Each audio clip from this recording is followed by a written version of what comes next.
Every detail in this story comes from the historical record. Tonight, you are stepping aboard the largest ship ever built. It is the morning of Wednesday, the 10th of April, 1912. The ship is the RMS Titanic, Royal Mail Ship, a designation given to vessels under contract to carry the King's Post across the Atlantic, and you are about to board her. If you enjoy this, please consider subscribing, leaving a like, and turning on notifications. This channel is still new, and it means more than you know. Just relax and feel free to let this play as you drift off to sleep. Now, let us begin. Your name is Lawrence Beesley. You are 34 years old. You were born in Wirksworth, Derbyshire, in the English Midlands, on the last day of 1877. Until very recently, you were a science master at Dulwich College in South London, one of the country's finest independent schools, where you taught natural science to boys whose fathers were barristers, doctors, and members of Parliament. You are educated at Cambridge. You took a first-class degree in the natural science tripos in 1903. You know how things work. You know how to observe carefully, record precisely, and reason without panic. You have resigned your post, not because anything went wrong, but because you needed time away from England. Your first wife, Gertrude, Sissy, you always called her, died 6 years ago of a respiratory illness. She was 27. Your son Alec is 8 years old and is being cared for while you travel. You are going to America for an extended holiday, and from there north to Toronto, where your brother lives. It is the kind of journey a man takes when he needs to breathe again. You have paid £13 for your second-class ticket. Ticket number 248698. Your cabin is D56 on D-deck on the starboard side of the ship. £13. That is roughly 3 weeks of a skilled craftsman's wages in England in 1912. It is not a small sum, but it is not the world either. Second class on the Titanic is not a compromise. It is a choice made by people who are doing well. Teachers, clergymen, minor professionals, small businessmen, people who live with some comfort but have not yet crossed into the territory where money stops being counted. The upper class, 5% of Britain, do not count money. The middle class, 15%, count it carefully. You are middle class in the truest sense of the word. Educated, employed, respectable, and aware at every moment of the precise distance between what you have and what others have above and below you. This is England in 1912. It is the last full year of the Edwardian era, though no one knows that yet. King Edward VII died 2 years ago in 1910, and his son George V now sits on the throne. The empire is at its greatest extent, covering nearly a quarter of the Earth's land surface, governing 400 million people across 6 continents. British ships carry a third of the world's ocean trade. The nation believes, without much examination, that it sits at the center of human civilization. And yet, below the surface of that confidence, things are moving. The national coal strike has only just ended. In the first days of April, workers have been striking across Britain. Miners, transport workers, dockers, in what newspapers are calling the Great Unrest. Trade union membership is climbing. The suffragette movement is disrupting Parliament, chaining women to railings, breaking windows, demanding the vote. Something is shifting in the structure of British society, and the people at the top of that structure feel it, even if they cannot name it precisely. You feel none of this urgency this morning. You are on holiday. The boat train from London Waterloo arrives at Southampton Terminus railway station at 9:30 in the morning, and the station is on the quayside alongside the ship's berth. You do not have to walk far from the platform to find her. You see her before anything else registers clearly. She is simply too large for the eye to take in at once. The Titanic is 882 feet long. She is 175 feet from her keel to the top of her funnels. She displaces 46,328 tons. She is the largest movable object human beings have ever built. Standing next to her, you feel the particular disorientation of standing next to something that your mind knows is man-made, but your body cannot process as such. She looks like a building that has been placed sideways on the water. She looks like a cliff face that someone has installed portholes in. Her 4 funnels are cream-colored and black at the tops, and they rise into the pale April sky. 3 of them are functional. The 4th, at the stern, is decorative, added by the designers because the ship looked more powerful with 4 funnels than 3, and the traveling public associated more funnels with more speed and more safety. The 4th funnel serves the kitchens and provides ventilation to certain lower decks. It is a beautiful lie. You pick up your bag and join the second-class boarding queue. Third-class passengers are already on board. They were the first to embark, and before they were allowed onto the gangway, they were examined by a doctor on the dock for any sign of trachoma, an eye disease that causes blindness and that American immigration authorities refuse entry to those who carry it. A man was turned away this morning. He had come a long way. He did not get on board. Over half the third-class passengers do not speak English as their first language. They are emigrants, mostly from Ireland, from Scandinavia, from Lebanon, from Eastern Europe, crossing the Atlantic in search of something they cannot find at home. Between 1901 and 1910, 11 million people emigrated to America. The Titanic is carrying some of them. You are not one of them. You are going for a holiday. The passengers board through separate class entrances. This is not cruelty. This is just the way the world is organized in 1912. Class is not primarily about wealth in England. It is about breeding, education, manner, occupation. Money can help you move from one class to another, but it takes a generation or 2 before the new class accepts you fully. You speak in a certain way. You carry yourself in a certain way. You attended Cambridge. These things mark you as clearly as a uniform. You walk through the second-class entrance and follow the passageway down to D deck. Your cabin, D56, is a 2-berth room. You have it to yourself. The walls are paneled in white-painted steel. There is a washstand, a writing desk, a wardrobe. The berths are fitted with proper mattresses, not the straw-filled pallets that cross-Atlantic passengers endured a generation ago. There is a porthole. Through it, you can see the dockside receding as your eyes adjust to the dimensions of the room. You set your bag down and sit on the edge of the berth.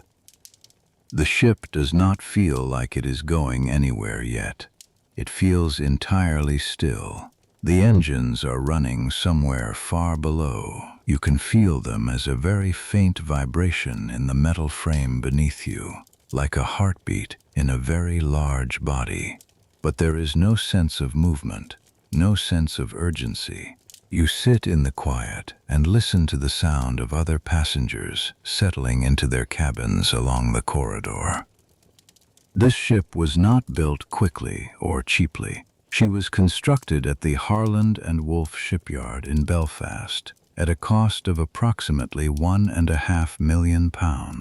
the equivalent at current rates of somewhere near £150 million in today's money.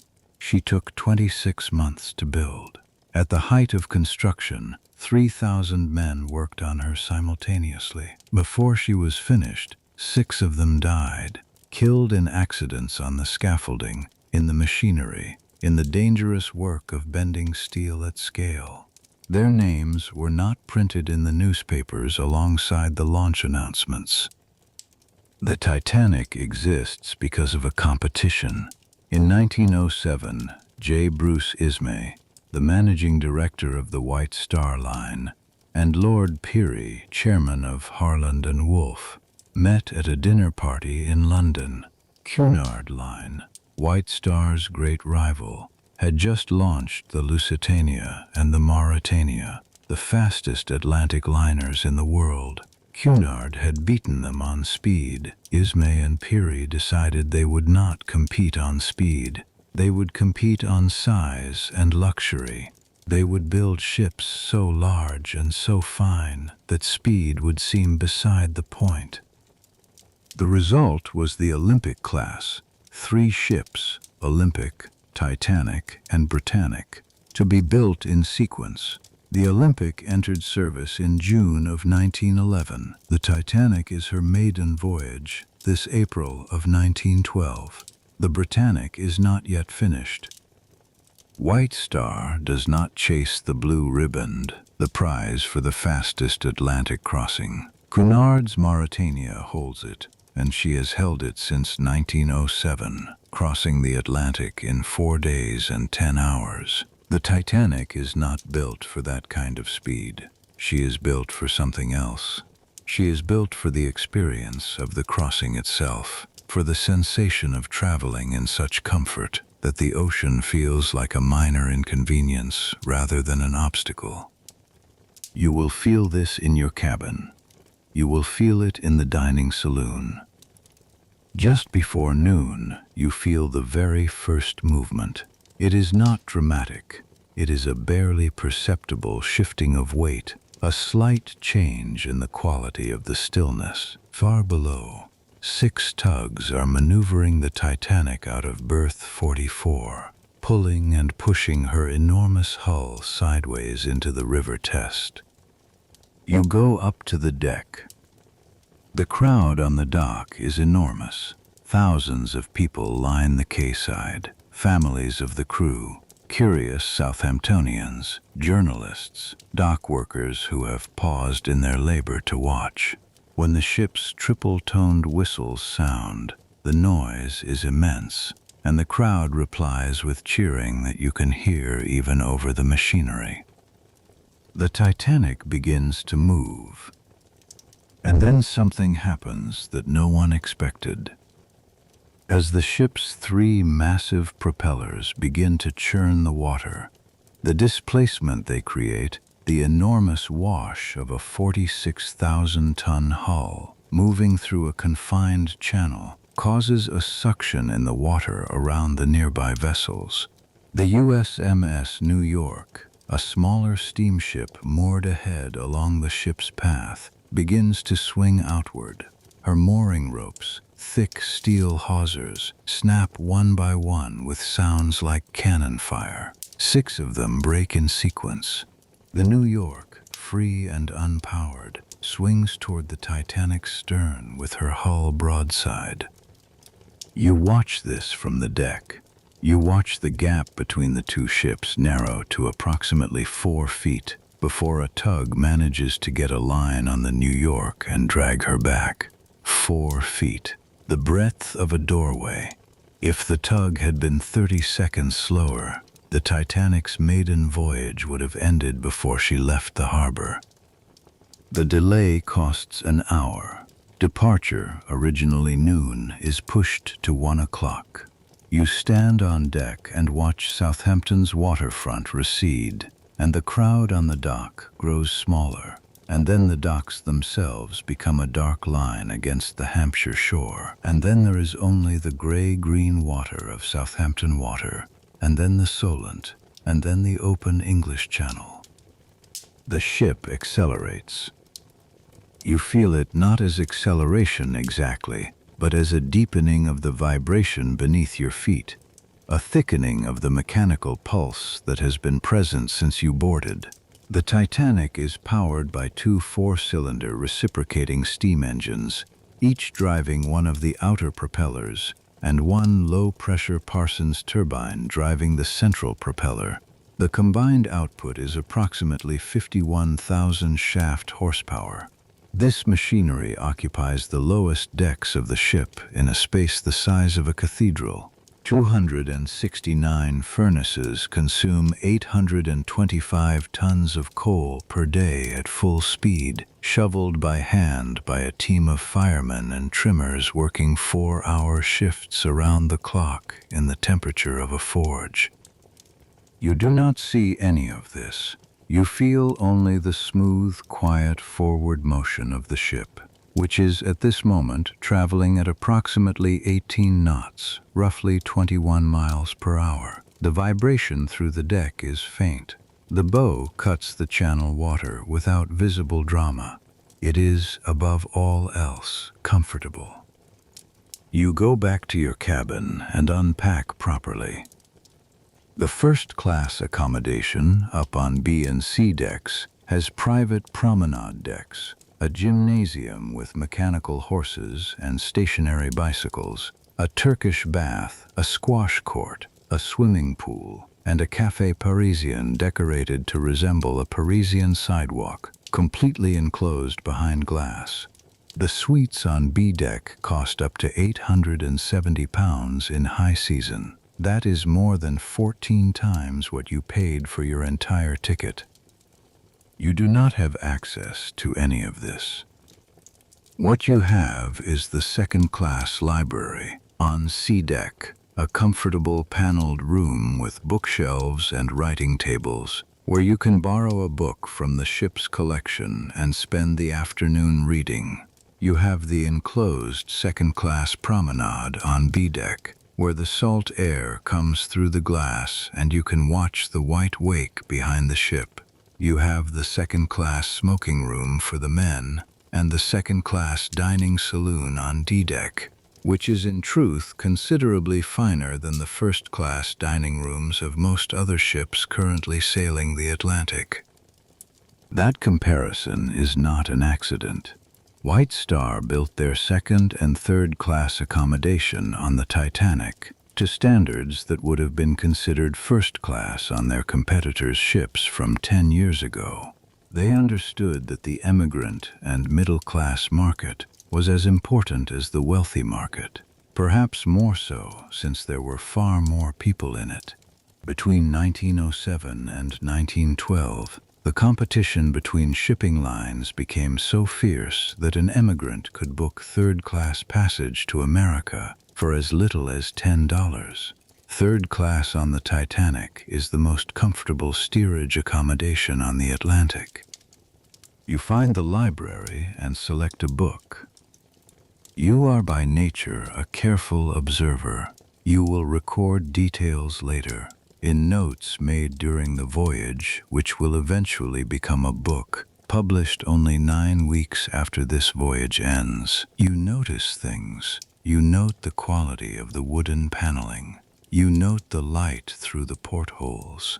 You note the way the ship moves, the slight, slow, rolling motion beneath the stillness, which tells an attentive body that the floor it stands on is floating.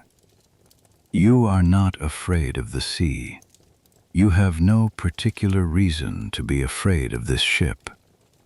By early afternoon, the coast of France is visible on the port side. Cherbourg sits in a sheltered bay on the Normandy coast, and the Titanic, too large to enter the harbor, anchors 2 miles offshore. 2 small tenders, the Nomadic and the Traffic, ferry passengers out to her. 22 passengers who boarded at Southampton disembark here, having used the Titanic as a cross-channel ferry. And then 274 new passengers come aboard, Americans returning home from Europe, French citizens emigrating, and among them a selection of the very wealthy, people who have been wintering in the south of France, people who have been in Paris, people who carry first-class luggage that fills the tenders with leather and lacquered wood. The tender also delivers mail, 1,385 bags of it. The Titanic carries the Royal Mail designation, RMS, Royal Mail Ship, which means she is under contract to deliver the post reliably and on schedule. There is a mail room on the orlop deck below the waterline, where 5 postal workers sort the bags. They are there now, handling the new Cherbourg delivery. They will be among the first to know, in 4 days' time, that something is wrong. By 8:10 in the evening, Cherbourg recedes into the eastern darkness, and the Titanic turns her bow toward the Irish Sea. The dining saloon is called for dinner. In second class, there is no bugle call. In first class, a bugler walks the corridors playing the roast beef of Old England, 30 minutes before each meal, an announcement so theatrical it is almost a parody of itself. You hear about it later. In second class, the steward simply knocks and informs you that dinner is served. The second-class dining saloon is on D-deck, aft, toward the stern of the ship. It is 70 feet long and can accommodate 394 passengers in a single sitting. The walls are paneled in oak. The floor is linoleum in a warm brown tone. The tables are rectangular and long, arranged in parallel rows. The chairs are mahogany swivel chairs, upholstered in red leather, bolted to the floor against the motion of the sea. At the forward end of the room, against the wall, stands an upright Steinway piano that will be used for the Sunday church service in 2 days' time. You are seated at one of the long tables. Around you are people you have never met, clergymen, commercial travelers, a professor, a family from the north of England, a young couple who appear to be emigrating. In first class, the seating is arranged by request, in small, intimate groups, and the food is served from printed menus changed daily. In second class, you sit where you are placed, alongside people of roughly your social station, and you eat what is brought to you. What is brought to you tonight is substantial. The second-class kitchen shares the galley with first class. The food is nearly as good. Tonight, the menu includes consommé, baked haddock in a sharp sauce, curried chicken and rice, spring lamb with mint sauce, roast turkey with cranberry sauce, and for dessert, plum pudding, wine jelly, coconut sandwich biscuits, American ice cream, assorted nuts, fresh fruit, and cheese. There is no printed menu. There are no waiters asking for your preference. The food appears in sequence, bowl by bowl, dish by dish, carried from the kitchen by hand, a detail that surprises you slightly, since the ship was advertised as the most modern in the world. And the second-class dining saloon on the Olympic has serving trays, but the Titanic's fitting out was rushed in its final weeks, and certain things were not finished. The waiters carry everything by hand. You eat and listen. The table conversation turns immediately to the ship. Everyone at the table wants to talk about the ship. A man opposite you, who gives his name as an engineer from Manchester, says he walked every public deck twice before dinner and found the second-class facilities superior to the first class on the Cunarders he has traveled on before. A woman beside him agrees. A clergyman at the end of the table says he has heard the ship is practically unsinkable, owing to the watertight compartment design. You listen to this statement with the particular attention of a science teacher. You know something about the watertight compartment design. The Titanic has 16 watertight compartments, separated by bulkheads that run across the width of the ship. These bulkheads can be sealed remotely from the bridge with a single switch, closing electrical watertight doors throughout the ship in under 30 seconds. The ship is designed to float with any 2 of the 16 compartments flooded. She can even float with the first 4 compartments flooded simultaneously. This is genuinely impressive engineering. It is the basis of the claim that she is unsinkable, or practically so. The claim did not originate with the White Star Line. It appeared first in a trade publication called The Shipbuilder, which described the compartment system and concluded that the ship was practically unsinkable. The phrase was picked up by newspapers, simplified, popularized, and by April 1912 it has become a kind of received wisdom, something people say at dinner tables, with the comfortable confidence of people repeating a thing they heard from someone who read it somewhere. You do not say anything about this at dinner. You eat your plum pudding and listen to the clergyman explain the watertight doors, and you think about what you know, and you do not say anything. After dinner, you return to the library. The library is quieter now. A few people are writing letters. The ship passes a tender service point before leaving Irish waters tomorrow, and anything posted before then will reach England within a day or 2. A man at the far table is composing something in pencil with great care. A woman is reading with her shoes removed, her feet resting on the rung of the chair below her. The lamp light is warm and steady. The floor moves very slightly beneath you, the long, slow roll of a ship in moderate channel swell. You select a book and sit down. Outside the portholes, the English Channel is dark. The lights of the French coast are gone. The sky is clear, and the stars are very bright, clearer than they ever appear over London, where the gas lamps and coal fires blur everything above the rooftops. Out here, the sky goes all the way down to the horizon in every direction. You read for a while. At some point, the library empties around you, and you are alone in the lamplight with your book and the faint mechanical pulse of the engines. The ship is doing 21 knots now, heading southwest into the open Atlantic Passage. Somewhere below the waterline, the firemen are shoveling coal in 4-hour shifts, feeding 269 furnaces, maintaining the steam pressure that keeps the massive pistons moving in their cylinders. Somewhere above you, on the bridge, Captain Edward John Smith is standing his watch, a man who has been sailing the Atlantic for the White Star Line since 1887, who is 62 years old and was due to retire after this voyage. He is considered the most experienced and trusted commander in the fleet. This is to be his final crossing before retirement. You know none of this tonight. You know only the library, and the book, and the light. You go to your cabin at 11 o'clock.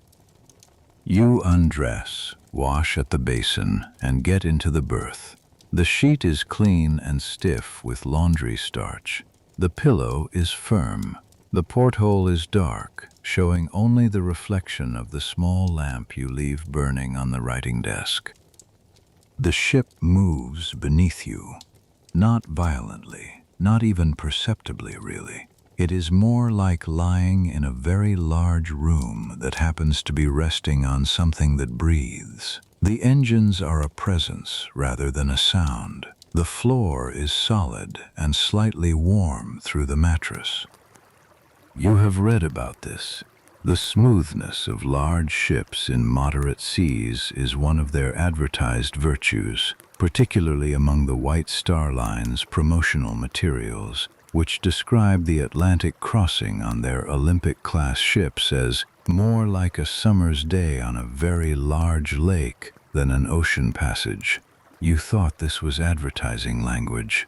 Now you are not sure. The ship is genuinely still. Outside, the English Channel gives way to the western approaches.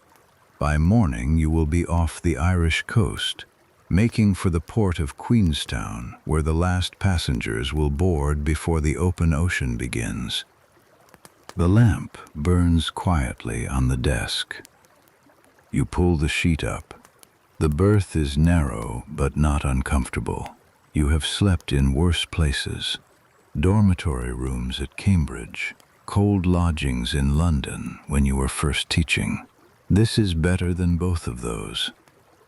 The engines run, the ship runs. Somewhere in the Atlantic, several days away, the city of New York is going about its night, completely unaware that you are crossing toward it. You close your eyes. The darkness behind them is very gentle. The motion beneath you is very slow. The sound of the engines is a hum at the lower edge of hearing. You are asleep within a few minutes. You wake before 7. The light through the porthole is pale and gray, the particular flat light of early morning over open water, with no land to interrupt the horizon and no buildings to cast shadows. You lie still for a moment in the berth, listening. The engines are the first thing you register. They are not loud. They are a continuous, low, even vibration. Less a sound than a physical fact, a presence in the hull beneath you and in the air around you. You have been aware of them all night, the way you are aware of your own heartbeat when you lie very still in a quiet room, not consciously, but constantly. The second thing you register is the motion. The Titanic is rolling very slightly, a long, slow, side-to-side movement, perhaps 2 or 3 degrees in each direction, taking several seconds to complete. This is the Irish Sea. She entered it sometime in the night, after clearing the western tip of the English Channel, and the sea here is shorter and slightly more active than the deeper Atlantic water to come. The motion is almost pleasant. It is the motion of a very large cradle. You sit up, wash at the basin, and dress. The cabin is colder than the previous evening. The heating system, the Titanic has a central heating system, which at the time is still a novelty on ocean-going vessels, has not yet brought the corridor temperatures up to their daytime level. You pull on your wool jacket before going out. In the corridor, a steward is already moving with quiet efficiency, carrying linens. He nods as you pass. The stewards on the Titanic's second class are white-jacketed men employed by the White Star Line at fixed wages, between £2 and £4 per month, plus the tips that make up a significant portion of their real income. There are roughly 23 bedroom stewards assigned to second class, serving the cabin passengers on E and F decks, plus D deck where your cabin is. A bedroom steward typically looks after approximately 20 passengers, makes the beds, empties the basins, brings hot water, delivers messages, answers questions about the ship. You ask him what time the ship arrives at Queenstown. He says approximately 11:30 in the morning. You thank him and go up to the second-class promenade. The morning air is cold and damp, with the particular freshness of sea air before the day has warmed it, salt and iodine and something clean that you cannot name precisely, only recognize. The coast of Ireland is somewhere to the north, invisible from the promenade but known to be there. The sky is overcast, the cloud cover uniform and pale. The water is dark green at close range and almost black farther out. You stand at the rail and look aft, toward the ship's stern and her wake. The Titanic's wake is extraordinary. It extends behind her in a long white road, perfectly straight, marked with the churning of her 3 propellers. The central propeller is a Parsons steam turbine, the first of its type to be fitted to a ship of this class, and it drives the central shaft at higher rotations per minute than the outer screws. The result is a wake with a slightly different texture in its center than at its edges, which you notice because you were a science teacher and you notice things like this. The turbine was originally designed for smaller, faster vessels. On the Titanic, it processes the exhaust steam from the two main reciprocating engines, making use of steam that would otherwise be wasted. It is an efficient system. It is not a fast one. The Titanic is not the fastest ship in the world. The Mauretania, Cunard's record holder, can sustain 25 to 26 knots. The Titanic's service speed is 21 to 22 knots. She was not built to be fast. She was built to be large and reliable and comfortable, to offer the feeling that crossing the Atlantic was an experience worth having in itself, not merely an ordeal to be survived in as little time as possible. This distinction matters in 1912 because the ocean crossing is genuinely difficult for most people on board.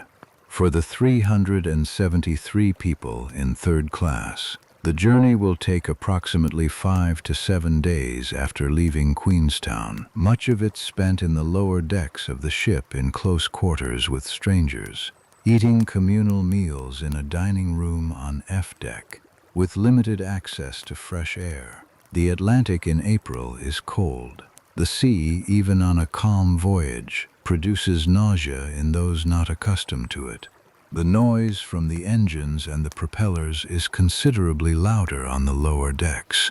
The smell of coal smoke is present throughout the ship, stronger the lower you go. For the passengers in second class, the journey is manageable. For those in first class, it is a recreation. You go down to the dining saloon for breakfast. The second-class breakfast on the 11th of April 1912 is not a sparse meal. You are presented with fresh fruit, rolled oats, boiled hominy, a coarsely ground corn porridge popular in American cooking, fresh fish, kippers, grilled ox kidneys and bacon, American dry hash au gratin, grilled sausage, mashed potatoes, grilled ham and fried eggs, fried potatoes. There are Vienna rolls, Graham rolls, soda scones, buckwheat cakes with maple syrup. There is jam, marmalade, coffee, and tea. You eat more than you would eat at home, where your breakfast in the lodgings near Dulwich College was usually toast and a boiled egg. The scale of the provision is slightly disorienting. The White Star Line spends approximately 3 shillings and 6 per day on food for each second-class passenger, roughly equivalent to a working man's daily wage. The company calculated that well-fed passengers complained less, required less attention from the crew, and were more likely to travel again on White Star ships. It was not generosity, it was management. After breakfast, you return to the upper deck. The coastline of Ireland is now visible to the northwest, the dark green hills of County Cork, low on the horizon. The air has warmed slightly as the cloud cover thinned, and there is a pale sun above the overcast. Other passengers have come up onto the promenade, standing in small groups, watching the coast. Many of them are on their way to America for the first time. For these passengers, and particularly for the Irish emigrants in third class, many of whom are leaving for good, this view of the Irish hills is not a picturesque backdrop. It is the last sight of home they may ever have. Ireland in 1912 is not at peace. It is the year of the Third Home Rule Bill, the latest attempt in decades of political agitation to give Ireland a parliament in Dublin, separate from Westminster. The bill is passing through Parliament now, supported by the Liberal government of Herbert Asquith. bitterly opposed by the Ulster Unionists in the north of the island, who consider themselves British and have no desire to be governed from Catholic Dublin. The County Cork that you can see from the ship's rail is nationalist country, the part of Ireland that wants home rule, that has been wanting it since the 1880s, that has been sending emigrant ships of young men and women to America every year for 7 decades. Between 1845 and 1852, the Great Famine killed approximately 1 million people in Ireland and caused the emigration of another million in a single decade. By 1912, the Irish diaspora in America numbers in the millions, and many of the people in the Titanic's third-class accommodation are following relatives who have gone before them, going to join communities in Boston and New York and Philadelphia that have been accumulating since the famine ships. You do not know most of this in any personal way. You are English, Cambridge educated, traveling for a holiday, but you observe the people around you. There is a man in third class who has been permitted briefly into the second-class area to speak with his wife through the gate that divides the class accommodations.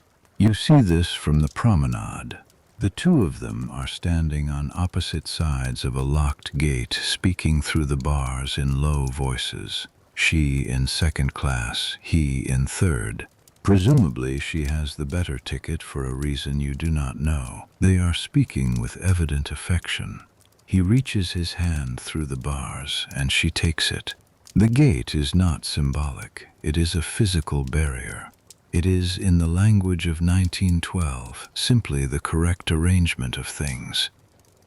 By 11:30, the Titanic drops anchor approximately 2 miles offshore from Queenstown, now known as Cove, on the southern Irish coast. The harbor is too shallow for a ship of her draft to enter safely. 2 small tenders, the PS Ireland and the PS America, make the trip from the Heartbreak jetty to the ship, carrying passengers and mail. You watch the tenders approach from the deck rail. 7 second-class passengers board at Queenstown, and 113 in third class. Among the new arrivals are families bringing everything they own in cloth bundles and battered cases, young women traveling alone to join relatives, young men with no English and everything they have in the world in a single bag. They come up the gangway in a line, blinking in the thin Irish sun, and are directed below. 1,385 bags of mail follow them. You hear the mail described this way later. That figure, 1,385 bags, as if the mail is a kind of cargo that defines the crossing. In a sense it does. The Titanic carries the post under her Royal Mail Ship designation, and that contract obligates her to maintain schedule. It is one reason the Titanic is unlikely to slow significantly in the North Atlantic. Being late with the mail is a breach of contract. 7 passengers also leave the ship at Queenstown. They have booked passage from Southampton to Cork. The Titanic as a ferry, nothing more. Francis Brown is among those who disembark at Queenstown. He is a Jesuit scholastic, a student priest who has spent 2 days aboard on a first-class ticket, a gift from his uncle. He has a camera. Over the 2 days of the voyage from Southampton to Queenstown, he has taken photographs of the ship, the passengers, the crew, the decks. He has photographed things no one else thought to photograph: the gymnasium equipment, the first-class staircase, a child playing on the boat deck. He is ordered off at Queenstown by his religious superior in Dublin, who has received a telegram from him asking permission to continue to New York. The telegram came back: "Get off that ship." He takes his camera and gets off the ship. The photographs Francis Brown took in those 2 days are now among the most important visual records of the Titanic that exist. Everything he photographed, the ship, the interiors, the faces of people on deck, is gone within 4 days of him stepping onto the Queenstown tender. At 1:30 in the afternoon, the Titanic raises her anchor. You feel it rather than hear it. A change in the quality of the vibration beneath your feet as the machinery engages. A deepening of the engine sound. The ship begins to move west, and the coast of Ireland begins to slide behind the stern. And then there is only the open Atlantic ahead of you. You watch the Irish hills until they become a low, dark line, and then until they become a shadow. And then until the horizon is empty in every direction. The last time most people on this ship will see land. You do not know this. You go back to the library. The Atlantic crossing in April 1912 is, by the standards of 1912, a modern achievement. Human beings first crossed the Atlantic in steam-powered vessels only in 1819. And even then the crossing took 29 days and required sail assistance for most of the voyage. By 1907, the Mauretania could cross in 4 days and 10 hours. The Titanic, on her current schedule, is expected to arrive in New York on the morning of Wednesday, the 17th of April, 7 days after leaving Southampton, 5.5 days after leaving Queenstown.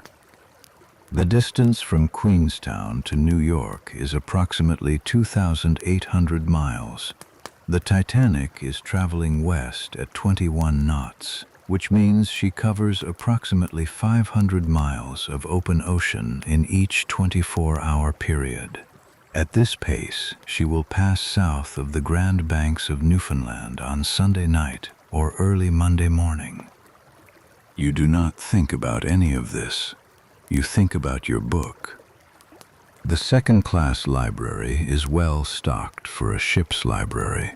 The collection includes novels, histories, travel writing, and a selection of scientific texts, the latter placed there partly because the demographics of second-class travel include a disproportionate number of teachers, clergymen, and educated professionals.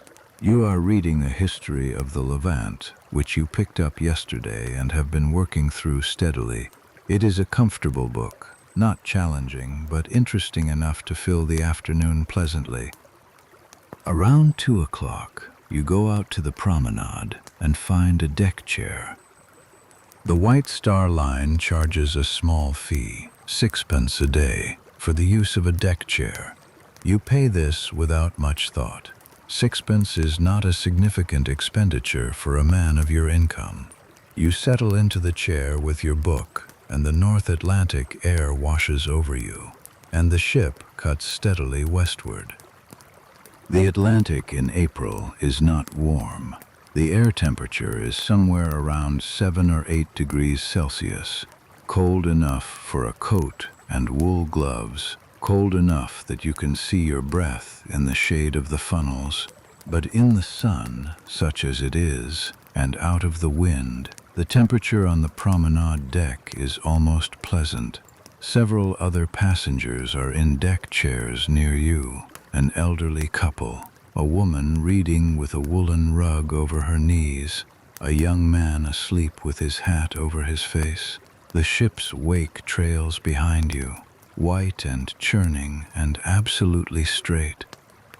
You read for an hour. In the afternoon, you walk the ship. Second class on the Titanic occupies the middle section of the vessel, amidships and toward the stern. On D, E, F, and G decks, you have access to the second-class promenades, the library, the smoking room on B deck, and the dining saloon on D deck. The aft end of the boat deck, the highest deck, is also open to second-class passengers. You do not have access to the first-class areas, which occupy the forward and central sections of the ship. You know they are there because you can see them. the glass-enclosed promenade on a deck, the ornate boat deck housing with its carved wooden surrounds, the white painted superstructure above B deck. You pass the gates that divide the class spaces without particular resentment. This is simply how ships are arranged. This is how the world is arranged. Third class is farther aft than you and also forward in the bow section, and they have even less freedom of movement than you do. Their promenade space is smaller. Their public rooms are simpler. Steel painted white, some pine paneling, freestanding chairs.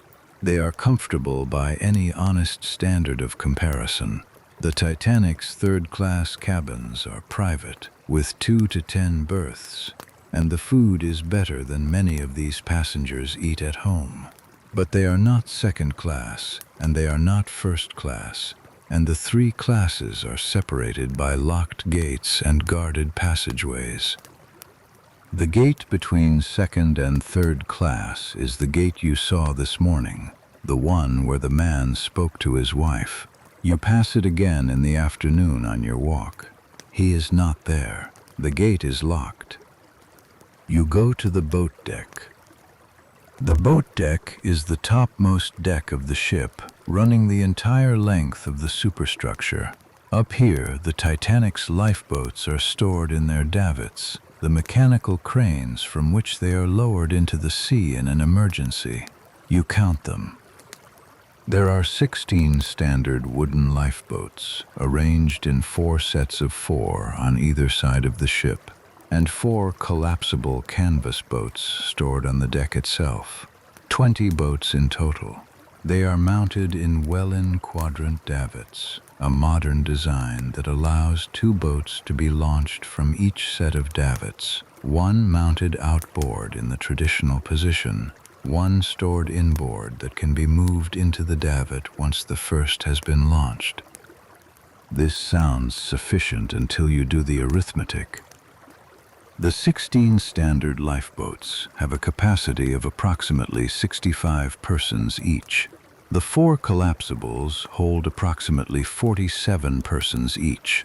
Total capacity, approximately 1,178 persons.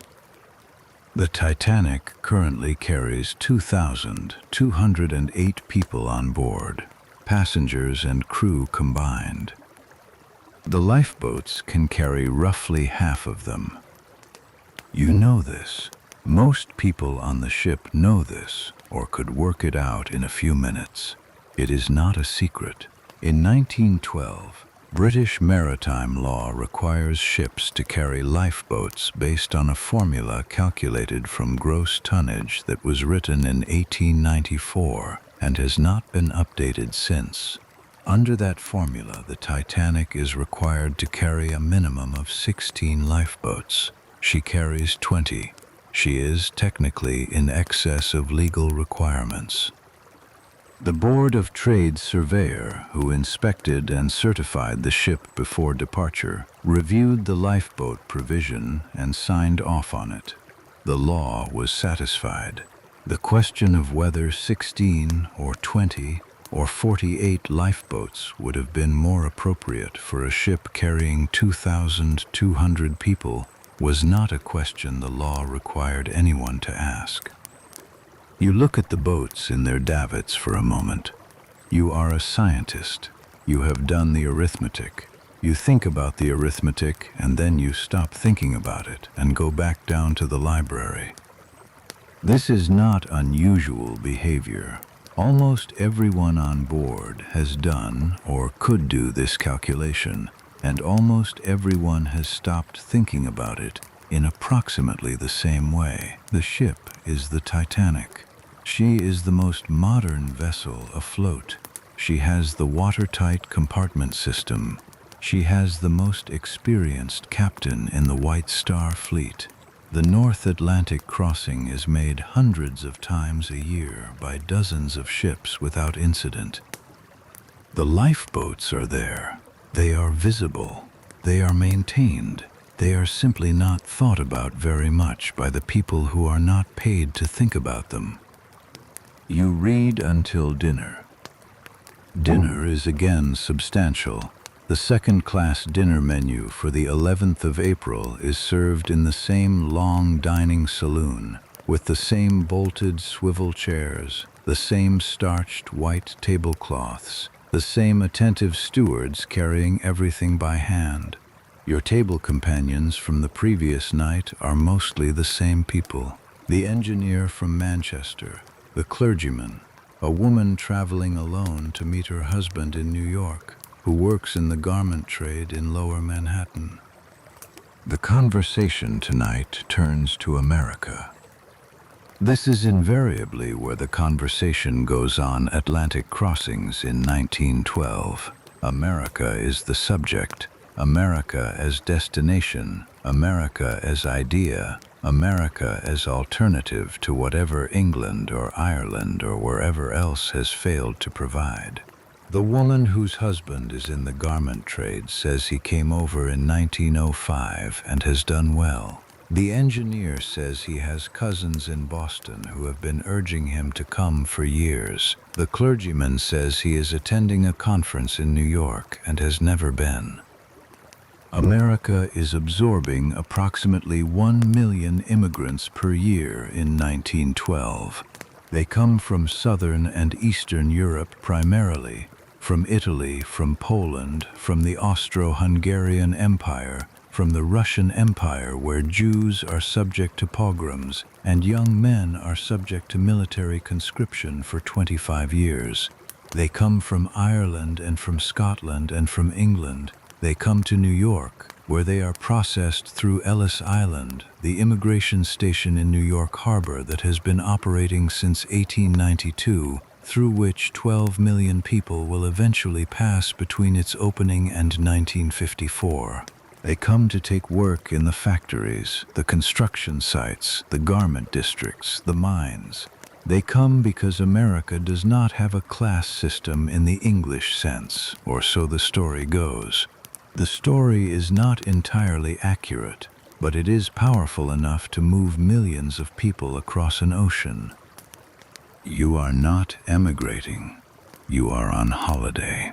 But you listen to the conversations around you with the attention you always bring to observation, and you note that the people at your table talk about America the way people talk about a place that has power over them, the way you might talk about a doctor, or a creditor, or a god. After dinner, you walk to the stern of the ship. The stern promenade in second class is open to the sky, with a wooden rail and the Atlantic spreading out behind the ship in both directions as far as you can see in the darkness. The stars are very clear tonight, clearer than they were last night in the Channel, because the ship is now far enough from any coast that there is no ambient light anywhere. The Milky Way is visible, a faint smear across the south. The Southern Cross is not this far north, but you can see Orion on the western horizon and the full sweep of the winter constellations before they set. The wake behind the ship catches the starlight. It is white against the black water, absolutely straight, extending to the limit of visibility and then disappearing into the dark. The air is cold. You can feel it on the back of your hands and on your face, but your coat keeps the rest of you warm enough. A few other passengers are standing at the rail, a young couple standing close together, not speaking, watching the wake, an older man smoking a pipe, his collar turned up. You stand apart from them and look at the stars and the water. The Titanic is now approximately 200 miles west of the Irish coast, sailing at 21 knots on a heading that will take her south of Newfoundland and then down the eastern American seaboard toward New York. She is carrying the mail and the emigrants and the wealthy and the teacher on holiday and all their luggage and the 5 postal workers in the mail room below the waterline and Captain Smith on the bridge and the firemen in the boiler rooms shoveling coal and the stewards folding towels, and the wireless operators in the Marconi room sending and receiving messages. The wireless room on the Titanic is operated by Jack Phillips and Harold Bride, employed not by White Star but by the Marconi Company, which leases the equipment and the operators to the shipping line. They send private passenger messages, telegrams from wealthy passengers to their families, business communications, social notes, and they relay official weather and navigation information between ships. The wireless has a range in these early days of approximately 400 miles in daylight, more at night when the signal travels farther without atmospheric interference. The Titanic's equipment is more powerful than most ships of her class, able to send and receive over greater distances. The wireless is a new technology in 1912. Guglielmo Marconi sent the first transatlantic wireless signal in 1901, just 11 years ago. The idea that ships at sea could communicate with each other and with shore stations in real time is so recent that the protocols governing its use are still being worked out. There is no international agreement yet on which frequencies to monitor, which distress signals to use, how to prioritize different kinds of messages. The operators on many ships switch off their receivers at night to sleep. Some ships do not have wireless at all. You do not think about the wireless tonight. You think about nothing in particular. You stand at the stern rail and look at the stars and the water and the wake, and the cold air on your hands tells you simply that you are outside and alive and far from London, and that this is enough. You go inside after a while. Back in the library, the room is quieter now. Two people are playing cards at a corner table. A woman is writing letters by the lamp, pressing hard with her pen as the ship moves. You sit and open your book, but you find you are not really reading. You are only looking at the words while your eyes rest. By 10 o'clock, you go down to your cabin. You wash and undress and get into the berth. The ship is moving smoothly, smoother than last night, now that you are in the open Atlantic and the Irish Sea's shorter chop has been left behind. The ocean here is deep and wide, and the waves are long. The long, slow swells of the mid-Atlantic that roll in from thousands of miles away and pass beneath the hull with a movement that is less rocking than breathing. The engines run. They are always running. They are the constant underneath everything. Tomorrow is Friday. The ship will have been at sea for 2 full days. You will wake to the same gray Atlantic light, the same salt air, the same dining saloon, the same library, for the next 3 days until New York. This is your world. 650 feet of steel and wood and brass fittings on 46,000 tons of hull, crossing a 2,000-mile ocean at 21 knots under the command of a man who has been doing this for 25 years. You close your eyes. The ocean rolls beneath you. It has been rolling for 46 million years before this ship, and will roll long after she is gone. You do not think this tonight. You only feel it, the slow, immense, patient motion of the water beneath the hull.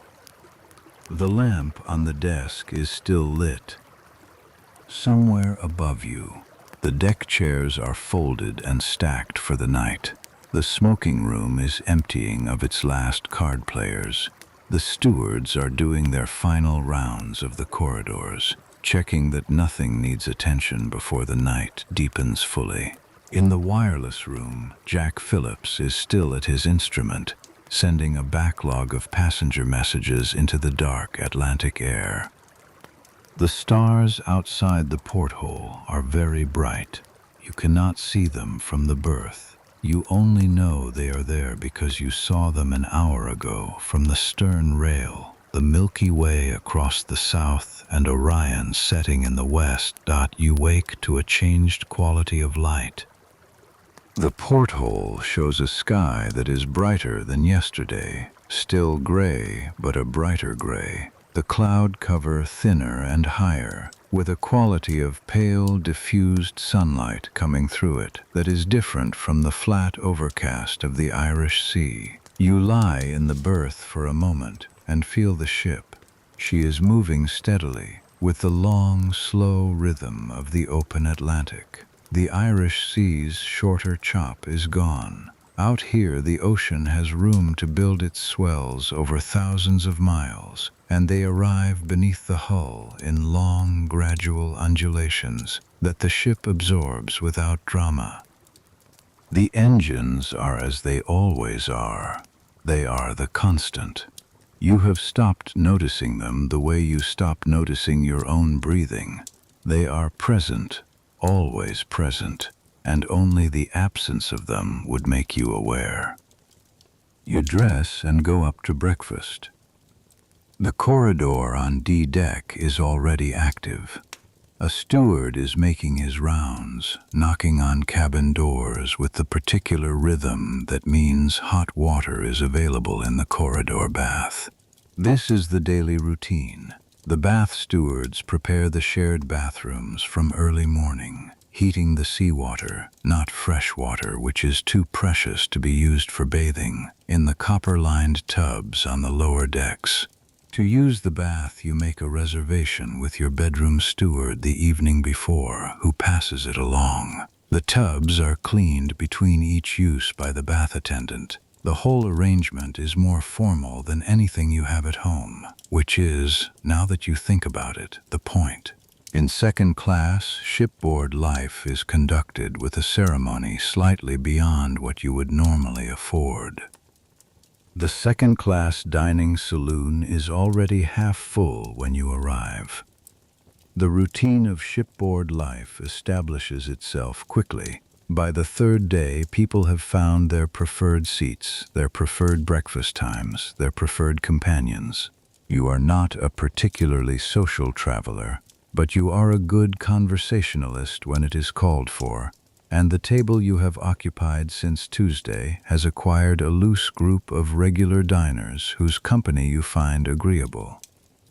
The woman traveling to join her husband in New York is named Mrs. Ada Clark. She is from London and speaks with the particular careful precision of someone who has practiced speaking well. Not upper class, but aspiring to the patterns of upper class speech without quite achieving their ease. Her husband works in the garment district on Lower Manhattan. She has not seen him in 14 months. She is going out in advance of a decision not yet made, whether to stay in America or to bring him back to England. And you can see in the way she talks about New York that she does not know yet what she wants the answer to be. The engineer from Manchester is called Mr. Howard Irwin. He has wide, reddened hands and the habit of buttering his bread with great thoroughness, covering every millimeter of the surface before taking a bite. He is traveling to visit cousins in Boston who have been urging him to consider emigrating. He says this with a measured neutrality that suggests he has not yet decided how he feels about the idea. The clergyman is the Reverend Ernest Carter. He is traveling to attend a conference of the Methodist Episcopal Church in New York. He is an alert, mild-mannered man of about 50, with the habit of asking a question and then listening to the answer with such evident interest that you find yourself saying more than you intended. These are the people at your table. You have learned them in the way you learn people on trains and ships, in fragments over meals, in the accumulation of small details rather than the delivery of histories. By Friday morning, you know them well enough to exchange remarks without formality, and not well enough to know what is true about them. Breakfast is fruit, Rolled oats, kippers, eggs, you eat steadily. After breakfast, you go to the second-class library. The library is your territory on this ship. You spend more hours here than anywhere else, reading in the mornings, writing in the afternoons, occasionally sitting with a cup of tea and watching the other passengers through the porthole when concentration fails. The room has become familiar. You know which chairs are most comfortable, which lamps provide the best reading light, which corner is quietest. You have borrowed 2 books from the ship's collection so far, and are partway through a third. On the 12th of April, the sea temperature is around 55 degrees Fahrenheit, cold but not approaching freezing. The air temperature on deck is somewhere in the low 50s, and with the wind created by the ship's forward motion, it feels colder. You have taken to wearing your wool gloves on the promenade deck and keeping your collar turned up. The North Atlantic in April is not hospitable to prolonged standing around outside, which is why you appreciate the library. The ship's daily run is posted at noon on the notice board near the second-class purser's office on E-deck. This is a shipboard tradition, the calculation of how far the ship has traveled since the previous noon, posted for all to see, a small performance of transparency and efficiency. Passengers in all classes bet on it. You do not bet on it, but you read it. From Southampton on the morning of the 10th to Cherbourg and the start of the Atlantic run, the Titanic covered the preliminary legs efficiently. From her position at 2:20 in the afternoon on the 11th of April, the time she left Queenstown, to noon on the 12th, she has covered 484 nautical miles. This is her first full day's run on the open ocean, and it is a respectable number, slightly below her expected daily average of 500 to 520 nautical miles, partly because she spent the first few hours of the morning in the Irish Sea at reduced speed. Beneath the decks you are sitting on, the machinery that produces this number is operating with the particular concentrated intensity of industrial power on a massive scale. There are 29 boilers in the Titanic's boiler rooms, arranged in 6 compartments running from forward to aft along the ship's keel. Each boiler contains anywhere from 2 to 3 furnace doors, and through each furnace door a coal trimmer shovels coal from the bunkers that line the sides of the boiler rooms. The coal is brought by bucket from the bunkers to the furnace doors by the coal trimmers, who work in the boiler rooms themselves in temperatures that routinely exceed 100 degrees Fahrenheit. The firemen, senior to the trimmers, tend the fires, regulating the draft, banking the coals, managing the burn rate to maintain steam pressure at the desired level. The firemen and trimmers work 4 hours on, 8 hours off, 3 shifts, rotating around the clock. At full operation, the Titanic's boiler rooms consume approximately 825 tons of coal per day. That is roughly 34 tons per hour. Each ton of coal produces approximately 2,600 pounds of steam at the pressures required for the main engines. You sit above all of this in the library and read, hearing none of it, feeling it only as the steady vibration in the floor and the faint warmth of the pipes that run behind the library's oak paneling. The Titanic's navigation is managed from the bridge, the enclosed command space on the boat deck that runs the full width of the ship. The officers on watch, rotating through 4-hour shifts around the clock, maintain the ship's course, monitor the weather and the sea, and log everything. Captain Smith visits the bridge regularly but does not stand continuous watch himself. He has 6 officers beneath him who do that work. The 6 are First Officer William Murdoch, Second Officer Charles Lightoller, Third Officer Herbert Pittman, 4th Officer Joseph Boxhall, 5th Officer Harold Lowe, and 6th Officer James Moody. Behind the bridge, in a small enclosed room, is the chart room where the navigating officers plot the ship's position and course. The Titanic's course across the Atlantic follows a predetermined track, a set of waypoints called the Outward Southern Track, agreed upon by the major shipping lines each season to route vessels away from the worst ice. The track in April bends south of the Grand Banks of Newfoundland, that enormous shallow plateau off Canada's eastern coast where cold Labrador current water and warm Gulf Stream water meet, and where icebergs from Greenland's glaciers drift south and accumulate. The outward southern track is not perfect. Icebergs drift farther south in some years than others, but it represents the collective wisdom of decades of Atlantic navigation, encoded in waypoints on charts. The first waypoint on the westward track is called the Corner, a position at 42 degrees north latitude, 47 degrees west longitude, where the ship turns from a southwesterly heading to a more westerly one. The Titanic is scheduled to reach the Corner on the afternoon of Sunday the 14th. After that, she runs more or less due west across the last stretch of the Atlantic toward New York. You learn this not from the officers, but from another second-class passenger you meet in the library on Friday afternoon, a retired sea captain named Robert Douglas, who made Atlantic crossings for 40 years before his retirement, and now travels occasionally for pleasure. He explains the track system with the quiet pride of a man who knows something well, drawing an invisible map on the surface of the reading table with his index finger. He is a small, compact man in his late 60s, with the very still quality of someone who has spent long periods at sea, where restlessness is a liability. You spend an hour in his company on Friday afternoon, and he tells you things you did not know.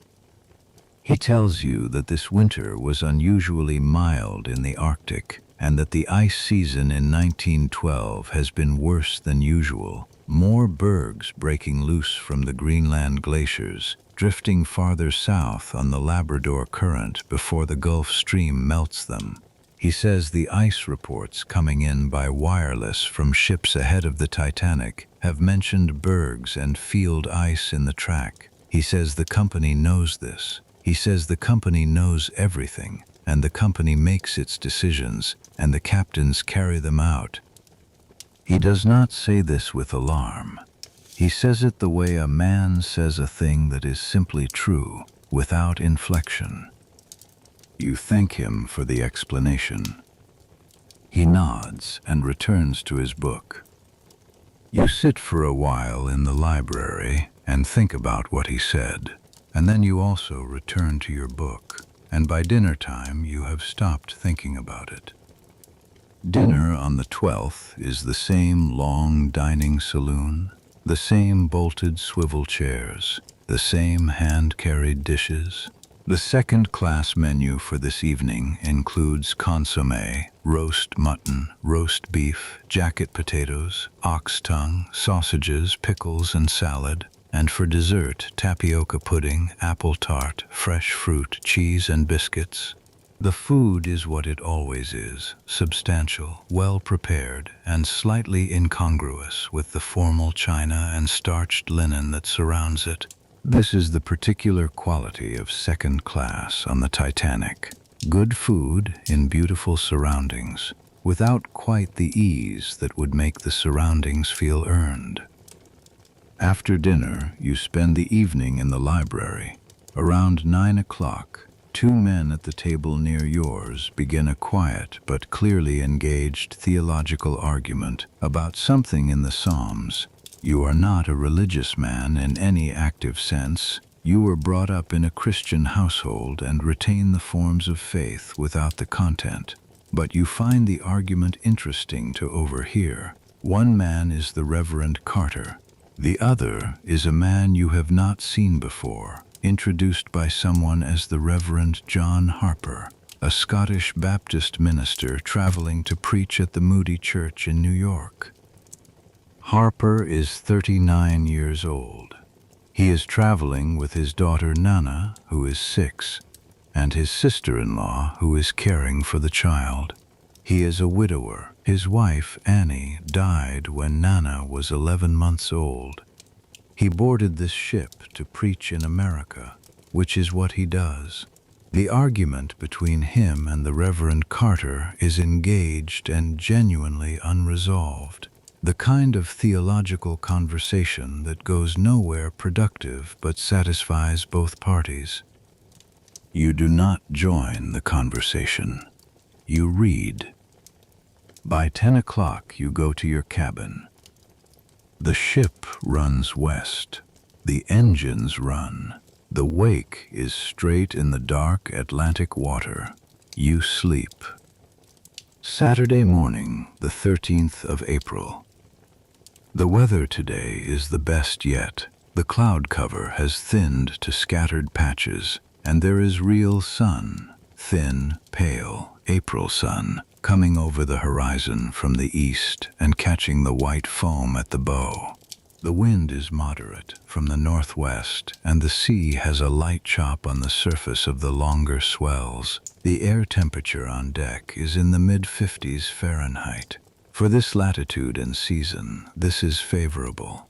You can feel, stepping out onto the promenade, the particular pleasure of open air that you do not quite get indoors. The noon daily run is posted 519 nautical miles since noon on the 12th. This is a better number. The ship has found her rhythm. She is running at her service speed, 21 to 22 knots, without strain. Precisely at noon, the officers on the bridge take their sun sights with sextants, and the navigator plots the ship's position on the chart. The Titanic is at approximately 43 degrees north latitude, 44 degrees west longitude, well past the halfway point of the Atlantic crossing. She has traveled roughly 1,500 miles from Queenstown.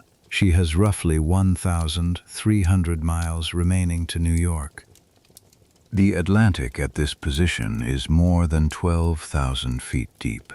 The floor of the ocean beneath you is the mid-Atlantic ridge, a range of underwater mountains running the length of the Atlantic basin, formed by the tectonic spreading of the ocean floor. Above it, the water column is cold and dark. The surface, which you can see from the rail, gives no indication of what is below. It is simply sea, gray-blue, with the ship's wake cutting a white road behind you that extends to the horizon and then disappears. There is something in the quality of this day that invites the deck chairs. You take one of the deck chairs on the second-class aft promenade and sit in the thin sun with your book and your gloves and your wool coat, and you read for 2 hours. Other passengers are doing the same. The engineer from Manchester has taken a chair and fallen asleep behind a copy of the London Illustrated News. A family with 2 small children has claimed a section of railing, and the children are running along the deck while their mother calls after them in a tone of mild, practiced exasperation. The third-class passengers have their own separate open-air space at the very stern of the ship, a smaller promenade deck on the fantail, where they spend their deck time. From the second-class aft promenade you can sometimes hear them, faintly, voices and occasional laughter. You cannot see them directly, but on Saturday afternoon you become aware of a sound you cannot quite identify, and when you look aft and slightly down you can just make out, through a gap in the deck structure, a figure with bagpipes. You will remember this specifically later. A Scottish man in third class, playing the pipes on the stern deck in the April sun, with the Atlantic spreading out behind him and the Titanic's wake cutting white through the blue-gray water. Around him, people are dancing. A rough, unskillful jig, not a formal dance. Just bodies moving in the cold air because the music asked them to. Some children are attempting to skip rope. A game of some kind, loud and physically demanding, is happening near the rail. These are people traveling on a ticket that cost them £7 5 shillings. The third-class fare from Southampton, £7 5 shillings, was everything many of them had, or close to it. It is less than you paid for your ticket by nearly £6. On the Titanic, the distance between £7 and £13 is the distance between that stern deck and your library chair. You listen to the pipes for a while. In the smoking room on B deck, a room for men, as all smoking rooms were in 1912, the card games have been running most of the day. This is usual on Atlantic crossings. There are professional gamblers on virtually every major liner crossing the Atlantic, known to the shipping lines, tolerated but officially condemned. They travel in second or first class, dress well, present themselves as businessmen or travelers of independent means, and spend the days identifying likely marks among the wealthier passengers. The White Star Line includes a notice in the cabin pocket of every stateroom, a small printed card advising passengers that professional card players are known to travel on Atlantic liners and that the company is not responsible for losses in private gambling. The card plays in second class are generally more modest than those in first class. The amounts at stake are the amounts that middle-class men on holidays can afford to lose, and in some cases cannot. The games are primarily whist and poker, and they run from late morning through the evening with varying players. You are not a gambling man and you do not participate, but you pass through the smoking room twice on Saturday and note the tables and the intent faces above them. This is a kind of life that the ship creates, a temporary world with its own routines, its own social geography, its own cast of recurring characters. You have been on this ship for 4 days, and you know the library's chairs by preference, and the dining saloon table by habit, and the smoking room by glance. By tomorrow, you will know the ship better than some cities you have lived in.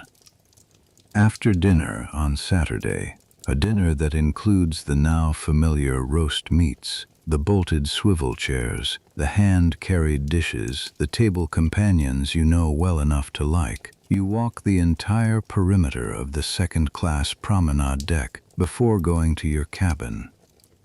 The stars tonight are extraordinary. They are the clearest stars you have seen since last night, and last night they were the clearest you had seen since the night before. Each night out from land, the sky gets darker and the stars get brighter. Tonight there is no moon.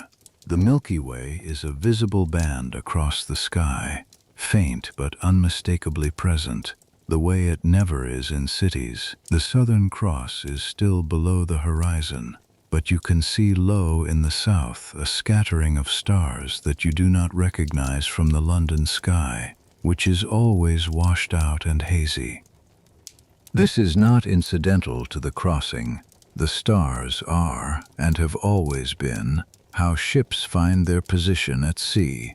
The sextant, the chronometer, the noon sight, these are the instruments that translate the angles between stars and the horizon into numbers on a chart. A ship without stars is a ship navigating by dead reckoning, estimated position, known course, calculated speed. Dead reckoning accumulates error, stars correct it. The clarity of the sky tonight means the officers on the bridge have a very precise fix on their position. The sea tonight is remarkably calm, calmer than any night since Southampton. The chop that gave the day's sunlit surface some texture has quieted, and the swells are long and low and widely spaced. The Atlantic out here has a quality of stillness that you did not expect. You stand at the rail and look at the stars and the water for a while. The ship is running at 22 knots tonight, a little above her usual service speed. You can feel it in the vibration of the rail beneath your hands, which is imperceptibly sharper than it was yesterday. The officers on the bridge are watching the position calculations with some interest. The Titanic is performing well. She is, by all observable measures, exactly what she was designed to be. A large, comfortable, reliable ship crossing the Atlantic on schedule. Tomorrow is Sunday. There will be a church service in the second-class dining saloon. Captain Smith will conduct the first-class service himself in the first-class dining saloon, following tradition. The service includes the hymn Eternal Father, Strong to Save, the Royal Navy hymn, known among seamen as the Sailor's Hymn, with its plea to the God of the sea, "O hear us when we cry to thee, for those in peril on the sea." You do not think about the hymn tonight. You stand at the rail and let the cold air settle on your face and hands, and after a while you go inside, and the door closes behind you, and the warmth of the corridor is immediate. Somewhere below your feet, in the coal bunkers of number 5 boiler room, a fire that has been burning since before the ship left Belfast finally goes out. It was extinguished by the coal trimmers and firemen who have been working to trace it and smother it since the voyage began. Coal bunker fires are not unusual on ships of this type. Coal is susceptible to spontaneous combustion when packed densely in large quantities, particularly in the enclosed warmth of a ship's bunkers where the coal presses against itself and generates heat from within. When a bunker fire is discovered, the standard procedure is to shovel the burning coal directly into the furnaces, using it as fuel, which simultaneously extinguishes it and removes it from the bunker. This particular fire, while it required sustained attention from the trimmers over the past week, was never a threat to the ship's watertight integrity or her structural strength. The coal around it was removed and consumed. The fire simply stopped. No one tells the passengers. There is no reason to. It is the kind of ordinary operational matter that ships manage without comment. Like a stuck valve or a loose fitting, the passengers are paying to cross the Atlantic in comfort, not to receive reports on bunker management. In the wireless room, Jack Phillips and Harold Bride are working their evening shift. The Titanic's wireless equipment, a Marconi Type 2 set, among the most powerful installed on any ship afloat, is sending and receiving on a frequency of approximately 500 kilohertz, the standard maritime frequency of the era. At this time of night, with the atmospheric conditions favorable and no daylight absorption of the signal, the Titanic's wireless can reach across the Atlantic. Cape Race, Newfoundland, is within range. Ships within 400 miles can communicate clearly. Ships farther away are faint but possible. The wireless traffic is almost entirely commercial and personal tonight. Passengers' messages, business telegrams, social notes. The volume is significant. The wealthy passengers in first class have been sending and receiving messages since Southampton, using the wireless as casually as they would use a telephone if telephones could cross the Atlantic. The Marconi operators are paid by the message, beyond their base rate from the company, which gives them a financial incentive to process as much traffic as possible. They process it conscientiously. You go to your cabin and undress and get into the berth. The ship is very smooth tonight, smoother than any night yet. The motion beneath you is barely present, more a sensation of floating than of being carried. You lie on your back and feel the ceiling above you, pale in the dim light from the desk lamp, and you listen.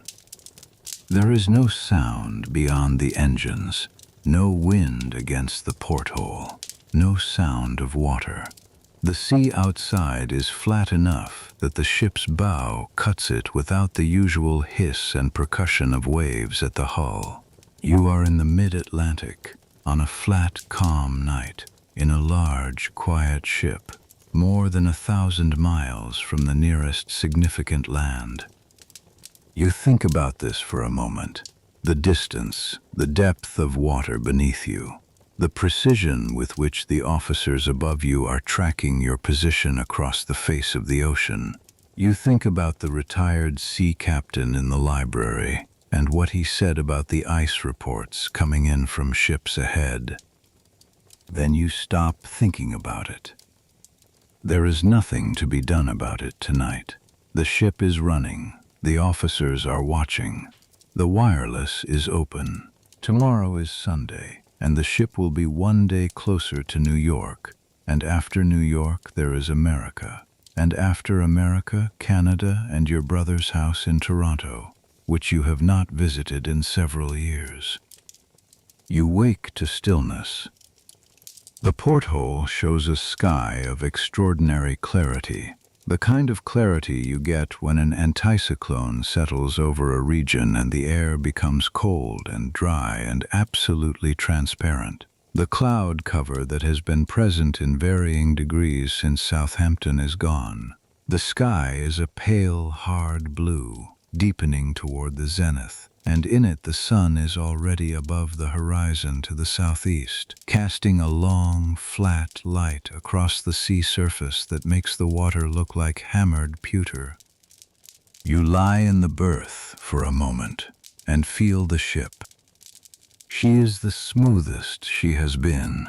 The long Atlantic swells are still present beneath the hull, but the surface chop is entirely gone. The sea is, in the language of the Beaufort scale, a force 1, smooth with ripples only, no visible waves.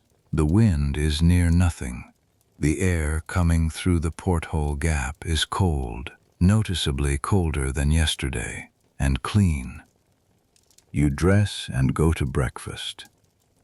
At breakfast, the conversation at your table is, for once, not about America or the ship. The Reverend Carter mentions that it is Sunday and that there will be a service this morning in the dining saloon, and asks whether those around the table plan to attend. Most say they will. The engineer from Manchester says he has not been to a church service in 11 years and does not plan to start now, and says this with the comfortable defiance of a man who has made peace with his position on the matter. Mrs. Clark says she will attend. You say you will attend. The second-class Sunday service is conducted not by Captain Smith, who takes the first-class service in the first-class dining saloon at 10:30, but by the Reverend Carter himself, assisted by the other clergymen traveling in second class, of whom there are several. Father Thomas Biles, a Catholic priest, will also hold a separate Mass for the Catholic passengers in the second-class dining saloon after the Protestant service. Father Biles is 42 years old and is traveling to New York to officiate at his brother's wedding. The service begins at 10:30 in the second-class dining saloon. The long tables have been rearranged where possible, and the passengers sit in the swivel chairs or stand along the walls. The upright Steinway piano at the forward end of the room is used for the first time since the ship left Southampton. You sit in a swivel chair near the middle of the room and listen to the Reverend Carter lead the service. The liturgy is straightforward. The forms of Anglican morning worship that have been used on English ships for generations. The prayers, the readings, the hymns. The hymn, Eternal Father, Strong to Save, is sung, as it always is on ships, as it has been sung on English vessels since 1861, when William Whiting wrote it for a student about to make a sea voyage. The final verse is, O Trinity of love and power, our brethren shield in danger's hour. From rock and tempest, fire and foe, protect them wheresoe'er they go. Thus evermore shall rise to thee glad hymns of praise from land and sea. Around 200 people are in the dining saloon for the combined services. A significant portion of the second-class passengers are clergymen, missionaries, or people with strong religious affiliations. It is not a coincidence, this being a cross-section of the British and American middle class in 1912, for whom Sunday observance is still a social and moral expectation. The Reverend John Harper, the Baptist minister, attends. He sits near the front and sings with his full voice, which is a strong one. After the service, the passengers disperse into the Sunday morning. The day is clear and cold and beautiful. You go up to the boat deck. The boat deck on a clear morning is a different space from the boat deck in the Channel Grey. The sun is still low enough that it angles across the deck from the south, catching the white-painted metal of the davits and the canvas covers of the lifeboats. The sea stretches out in every direction to a horizon that is sharp and definite. The particular horizon you only see on a clear day over a calm sea, where the edge of the world looks precisely drawn. The temperature on deck is around 43 degrees Fahrenheit, colder than yesterday. You can see your breath. Your gloves are essential, but the sun is on your face, and the light is extraordinary, and the effect is of a winter day that is somehow also inviting. Several other passengers are on the boat deck. An elderly couple walks slowly from stem to stern, arm in arm, at a pace that is neither exercise nor leisure but something in between. A young woman is leaning on the rail with a letter in her hand, reading it over again. Two men you do not recognize are having an earnest conversation in a foreign language, German perhaps, or Dutch. You walk the deck slowly from end to end. At noon, the officers gather on the bridge wing to take the sun's altitude with their sextants, the traditional noon sight, the observation that fixes the ship's latitude and, in conjunction with the chronometers, confirms the longitude. This ritual has been performed on every ship crossing every ocean for centuries. The sextant was invented in 1731. The marine chronometer, which allows longitude to be calculated with precision, was developed by John Harrison in the 1760s, and before its invention, longitude at sea was guessed at, estimated, approximated, and frequently wrong, with fatal consequences. You cannot see the noon sight from where you stand, but you know it is happening because the ship slows imperceptibly around noon. Not to a stop, but the faintest reduction in the vibration in the deck, as though the engines are drawing a breath. The officers take their observations. The navigator plots the position. The daily run is calculated. 546 nautical miles since yesterday's noon. This is the best daily run of the voyage. The Titanic's total distance from Queenstown to this noon position is approximately 1,550 nautical miles. She has roughly 1,250 miles remaining to the Ambrose lightship off New York, the navigational waypoint that marks the end of the Atlantic crossing and the beginning of the American coastal waters. At her current rate, she will arrive Wednesday morning, April the 17th. There is talk among the first-class passengers, which filters through to second class in the way information always filters between classes, through stewards, through overheard conversations, through the purposeful carelessness of those who want to seem well-informed, that Bruce Ismay has proposed arriving in New York on Tuesday instead of Wednesday, a full day ahead of schedule, as a demonstration of the ship's capabilities. Whether this is true and whether Captain Smith has agreed to it, you do not know. You hear it mentioned at lunch. Captain Edward John Smith is 62 years old. He has been sailing the Atlantic for the White Star Line since 1887, 25 years of crossings, the last 7 of them as the senior captain in the fleet. He commanded the Baltic, the Adriatic, the Majestic, the Olympic. He is the most trusted, most experienced, and most senior commander White Star has. This is his last voyage. He was to retire after delivering the Titanic to New York. He is on this ship because his retirement had been announced and delayed before, and because the maiden voyage of the Titanic was the kind of occasion that called for the most eminent commander available. The passengers knew his name before they boarded. They felt safer for it.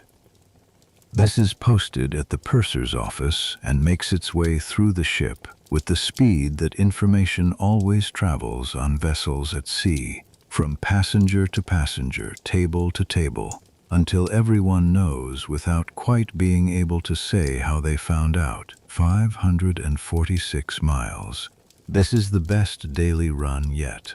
The ship is performing extremely well. What is not posted at the purser's office, and what makes its way through the ship more slowly and incompletely, is the wireless traffic on this subject. At 9 in the morning, the wireless room received a message from the SS Caronia reporting bergs, growlers, and field ice at 42 degrees north, between 49 and 51 degrees west. This message was delivered to the bridge. Captain Smith acknowledged it and asked the officers to take note.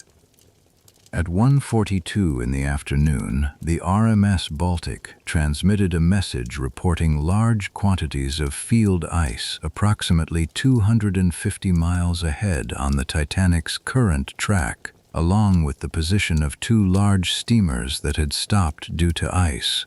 This message was delivered to Captain Smith, who passed it to J. Bruce Ismay, the White Star Line's managing director, who is traveling as a passenger on this voyage. Ismay put the message in his pocket. He showed it to 2 passengers at tea that afternoon, almost casually, as a curiosity, before the captain asked for its return and posted it in the chart room at 7:15 in the evening. You do not know any of this on Sunday. You have lunch in the dining saloon at 1 o'clock. The Sunday lunch in second class is a full meal: cock-a-leekie soup, corned beef and vegetables, roast mutton, potatoes, jam and bread. A modest but complete midday meal, eaten at the long tables with the familiar faces. The Reverend Harper is at an adjoining table, animated in conversation with a man you do not know. Mrs. Clark is talking about New York. The engineer from Manchester has found another engineer to talk shop with, and the 2 of them are discussing the Titanic's triple-screw propulsion system with the enthusiasm of men who understand machinery. You listen to fragments of their conversation. They are correct about most of what they say. After lunch, you return to the library. The afternoon passes quietly. The sun moves around the southern horizon, low as April sun always is this far north, but bright and constant. From the library porthole, the sea is a long, barely disturbed surface that reflects the sky. You read for most of the afternoon. By 4 o'clock, you are aware that the temperature is dropping. You feel it first through the porthole gap, which you have opened a crack for air. The temperature of the air coming through it is noticeably lower than an hour ago. You get up and close the porthole. 15 minutes later, another passenger in the library comments that it has gotten cold suddenly and goes to fetch a heavier coat. By 4:30, the temperature on deck is in the low 30s. By 5:30, it is at 33 degrees Fahrenheit. By 7:30, it will be exactly 33 degrees, just barely above freezing. Second Officer Lightoller, on watch from 6 in the evening, notices the temperature drop. He orders the ship's carpenter to check the fresh water supply. When temperatures fall below freezing, the freshwater tanks can freeze, and a ship's fresh water is its most critical consumable. He orders the deck crew to monitor conditions carefully. What you do not know, sitting in the library, is that this temperature drop of 10 degrees in less than 2 hours is the fingerprint of an Arctic anticyclone moving across the ship's position. The same high-pressure weather system that has given you the beautiful, clear day has brought this cold. It is the signature of a mass of Arctic air that swept down from the north and settled over the North Atlantic, displacing the relatively milder air that has accompanied the crossing since Queenstown.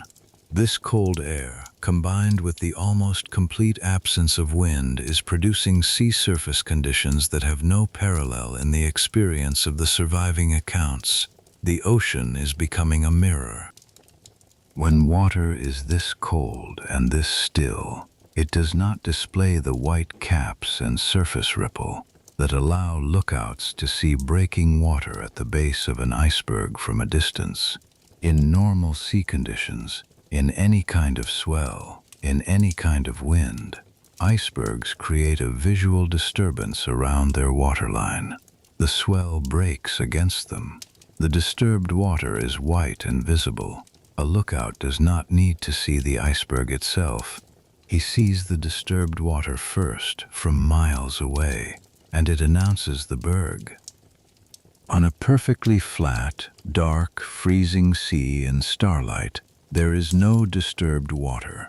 The iceberg and the sea around it are the same color, black. The iceberg is dark above the waterline and dark at it. It does not announce itself. It is simply a dark shape, and the sea is dark, and the darkness is complete. In 1912, this is known. The phenomenon of a flat, dark sea masking icebergs from lookout observation is in the maritime literature. It is known to experienced captains the way many things are known. Understood in principle, encountered in reality far less often than the principle suggests, and therefore not given the weight it perhaps deserves in operational decision-making. You do not think about this in the library. You think about your book. At 6 o'clock you go up to the promenade for fresh air before dinner, and the cold is immediate and total. Your coat is not quite sufficient. You last 10 minutes on deck and then go back inside. The sea stretching away from the ship is the most beautiful thing you have seen on this voyage, flat and dark and gleaming faintly under a sky that is just beginning to darken toward evening, with the sun near the horizon in the southwest, the light horizontal and gold and very clear. It is very beautiful, and it is very, very cold. Dinner tonight is the same second-class dining saloon, but the atmosphere is somehow more settled than previous evenings. Not quieter exactly, but more domestic. People have been together long enough now that the meals have a different quality. The strangers of Tuesday have become the familiar faces of Sunday. You know the people at your table. You know enough of the larger dining room by sight to nod across the room to people you have passed in the library or on the promenade.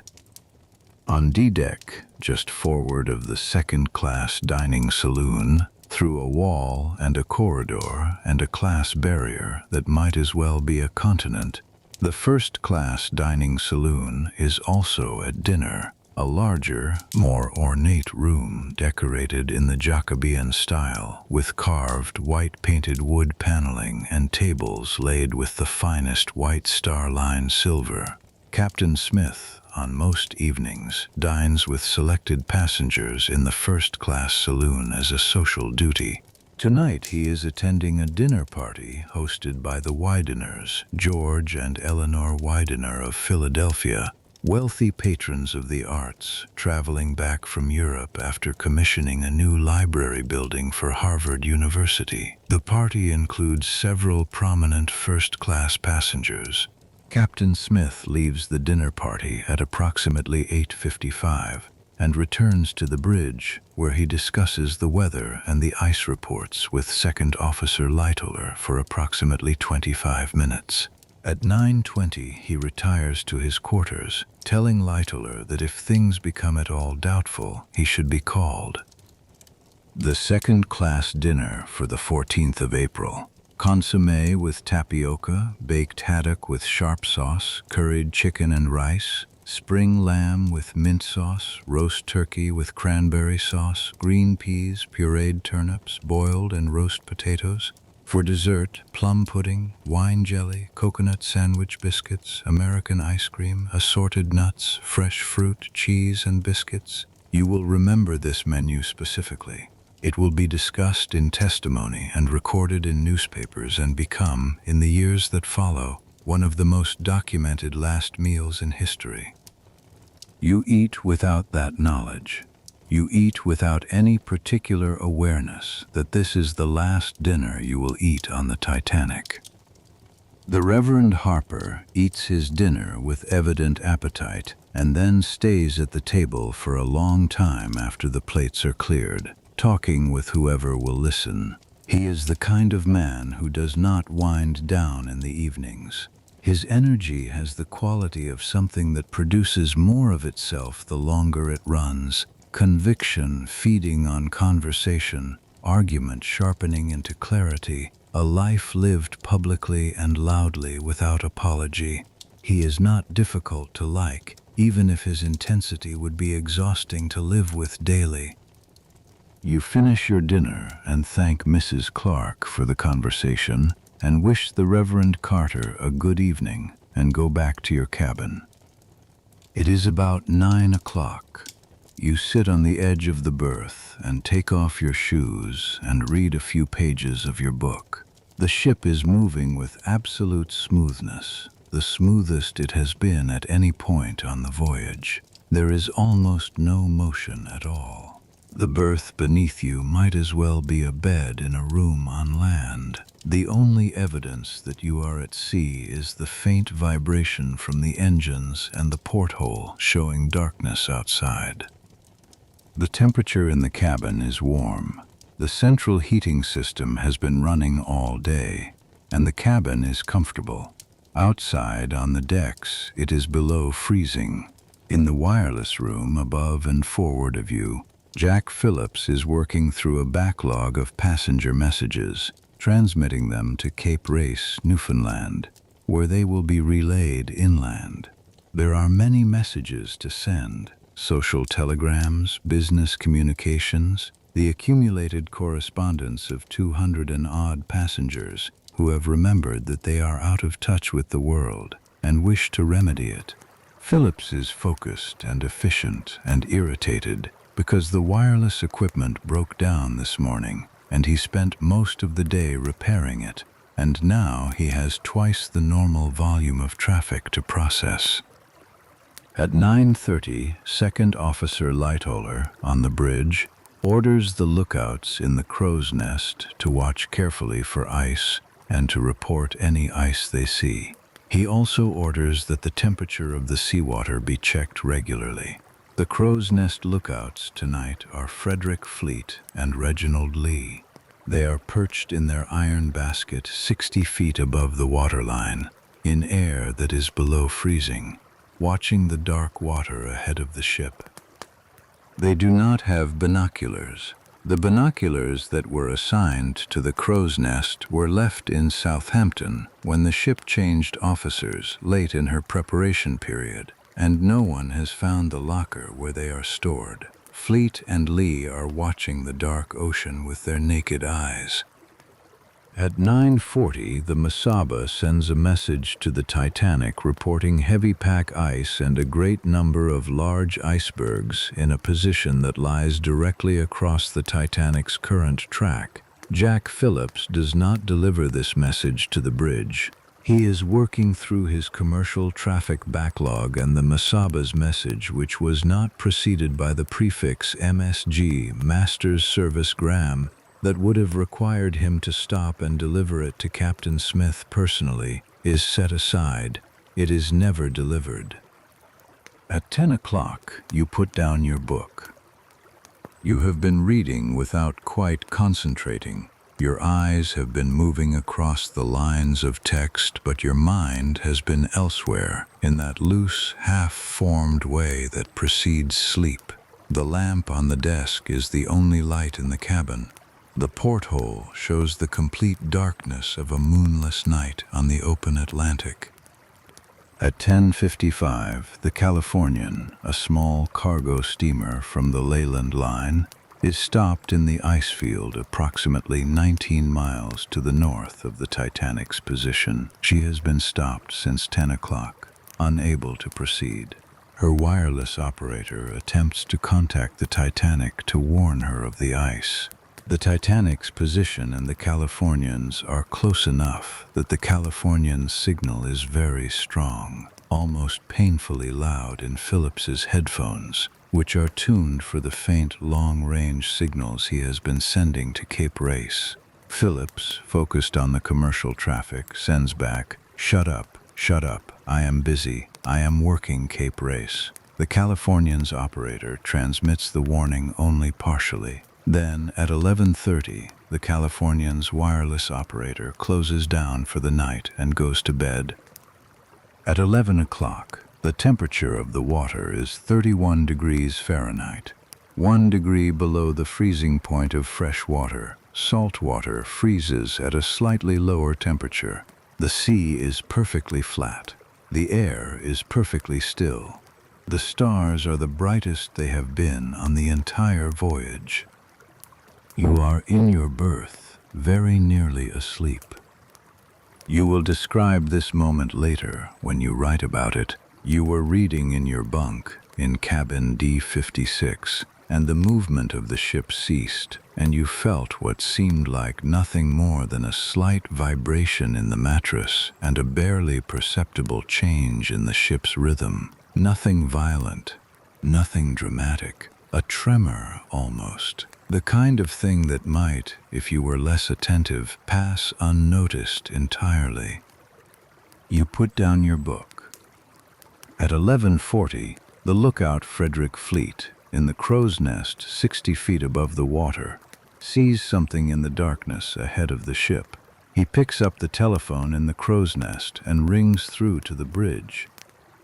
Iceberg, right ahead. The officer of the watch, First Officer William Murdoch, is already moving. The order goes to the helm, hard a starboard. The order goes to the engine room, reverse engines, the great reciprocating engines, each the size of a 3-story building, begin their laborious shift of direction, but they cannot reverse quickly. The ship, 882 feet long, traveling at 22 knots, with the momentum of 46,000 tons behind her, is not a thing that turns quickly. The Titanic's bow begins to swing to port, left, away from the iceberg. She is turning, but she is not turning fast enough. The iceberg passes along the starboard side of the hull, the right side, with a sound that survivors describe variously. A grinding, a tearing, a long scraping sound, like something being dragged along a wall. Others say they heard almost nothing. Some say they felt it only as a slight shudder in the floor. You feel it in your berth as an extra motion, a slight lateral movement, a vibration that passes through the ship in 2 or 3 seconds and then is gone.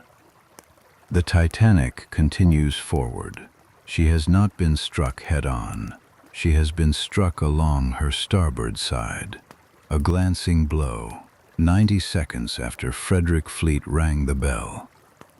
In the few minutes that follow, you lie in your berth and consider what just happened. The ship is still moving. The engines, which were reversed, have now been stopped, and the vibration that is always present in the hull has changed quality. It is quieter, more irregular, as though something has been paused rather than stopped.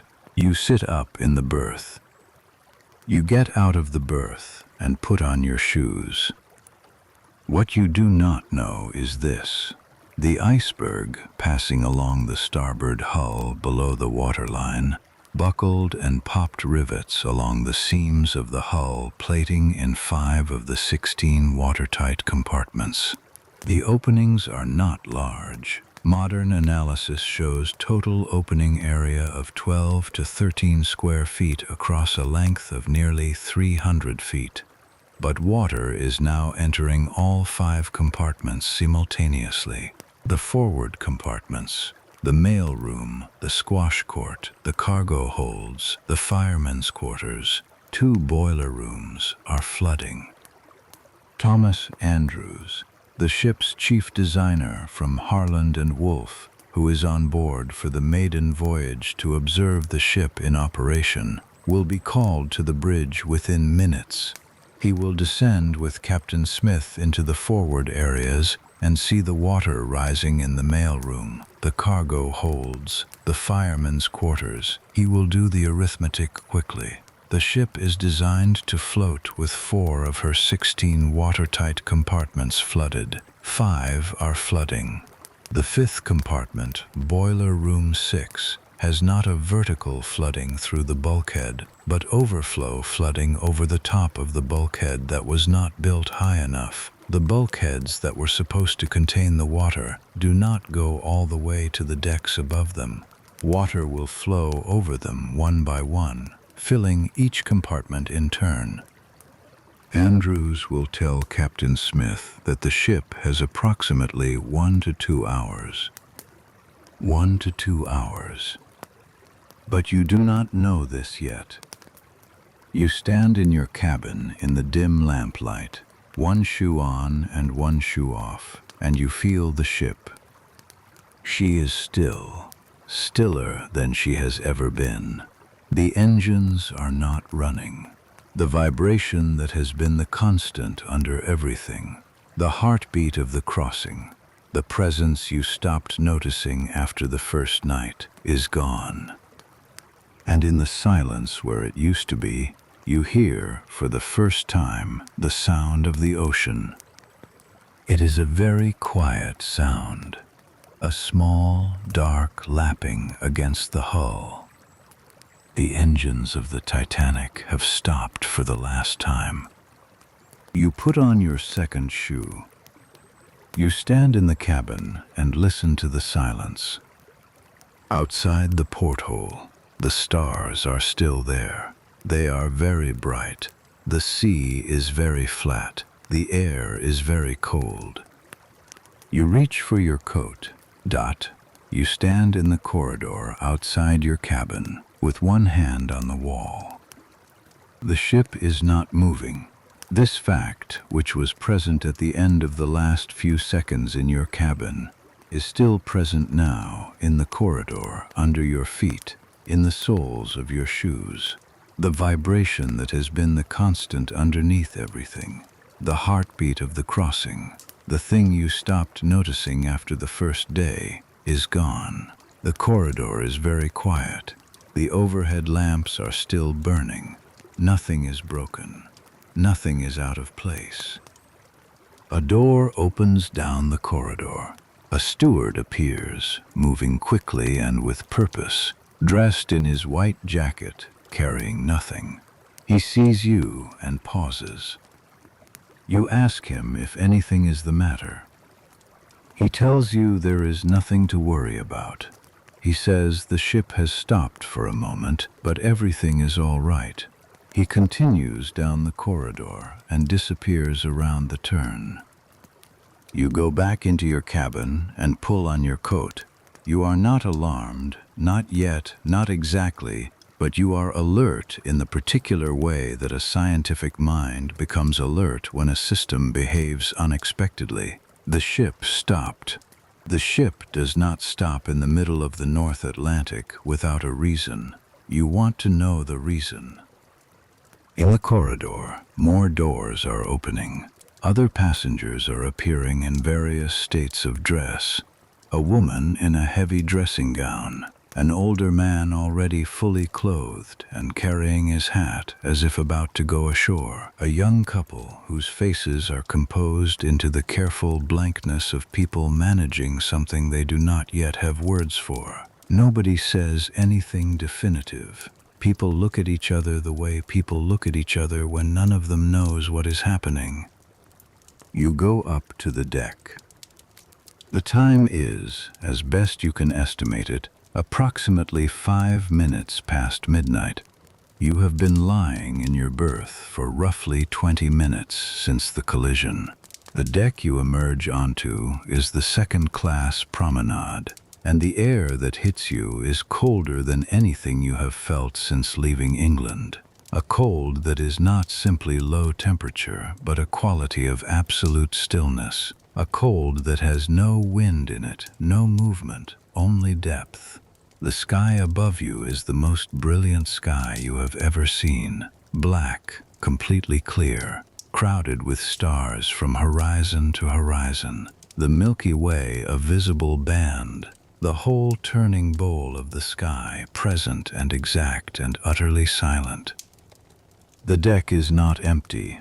There are perhaps a dozen other passengers already here, people who, like you, heard or felt something and came up to look. They are standing in small groups, speaking in low voices, looking outward at the sea. The sea itself is extraordinary, perfectly flat, perfectly still, black and slightly luminescent under the starlight, stretching away in every direction to an invisible horizon. There is no wind, there is no swell, there is no sound of water. You look over the rail. Far below, 90 feet below the rail where you stand, the ocean's surface is a mirror. You cannot see it clearly from this height in the darkness, but you can feel its quality. The quality of a surface that is not behaving as a surface should, that is too still, too flat, too dark. You look aft toward the ship's stern. The wake, which has been a white churning road behind the ship since Southampton, is gone.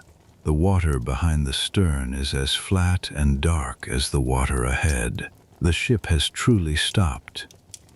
You look forward along the ship's side. And there, far forward on the starboard side of the boat deck, you can see shapes moving. Officers, the beginning of something. A man beside you, whom you do not know, says he was on the promenade when it happened. He says he saw a large, dark shape pass close to the starboard side of the ship. He says it moved very fast, or rather, the ship moved very fast relative to it, because the shape itself was stationary, and that it scraped along the hull for several seconds, with a sound like something being dragged over gravel, and then it was gone, and he looked over the rail and saw ice on the lower well deck, where it had broken off. This is the first information you have had about what happened. You thank him and go to the rail and look down.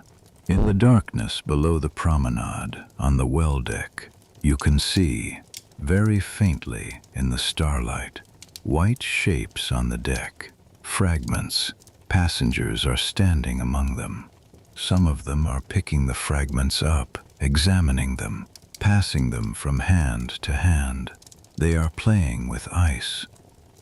They do not know what you are beginning to know. You know that the ship hit something large and hard on the starboard side. You know that the engines have stopped. You know that several minutes have passed and the engines have not restarted. These are facts. You stand in the cold and arrange them in your mind with the orderly attention of a man who was trained to observe without prejudice, and what they suggest is not yet fully formed, but it has a direction. You go below to check the ship. You take the stairs down one deck, E deck, and walk the corridor. The corridor is normal. The lamps burn. Doors are closed. Beneath your feet, the floor is solid and level. You take the stairs down to F deck. F deck is also normal, solid, level, quiet. A steward passes you carrying a tray with glasses on it, moving with the ordinary purpose of his work. You stop him and ask again whether anything is wrong. He says, "No, sir, just a small difficulty, nothing to worry about." His face is composed and gives nothing away.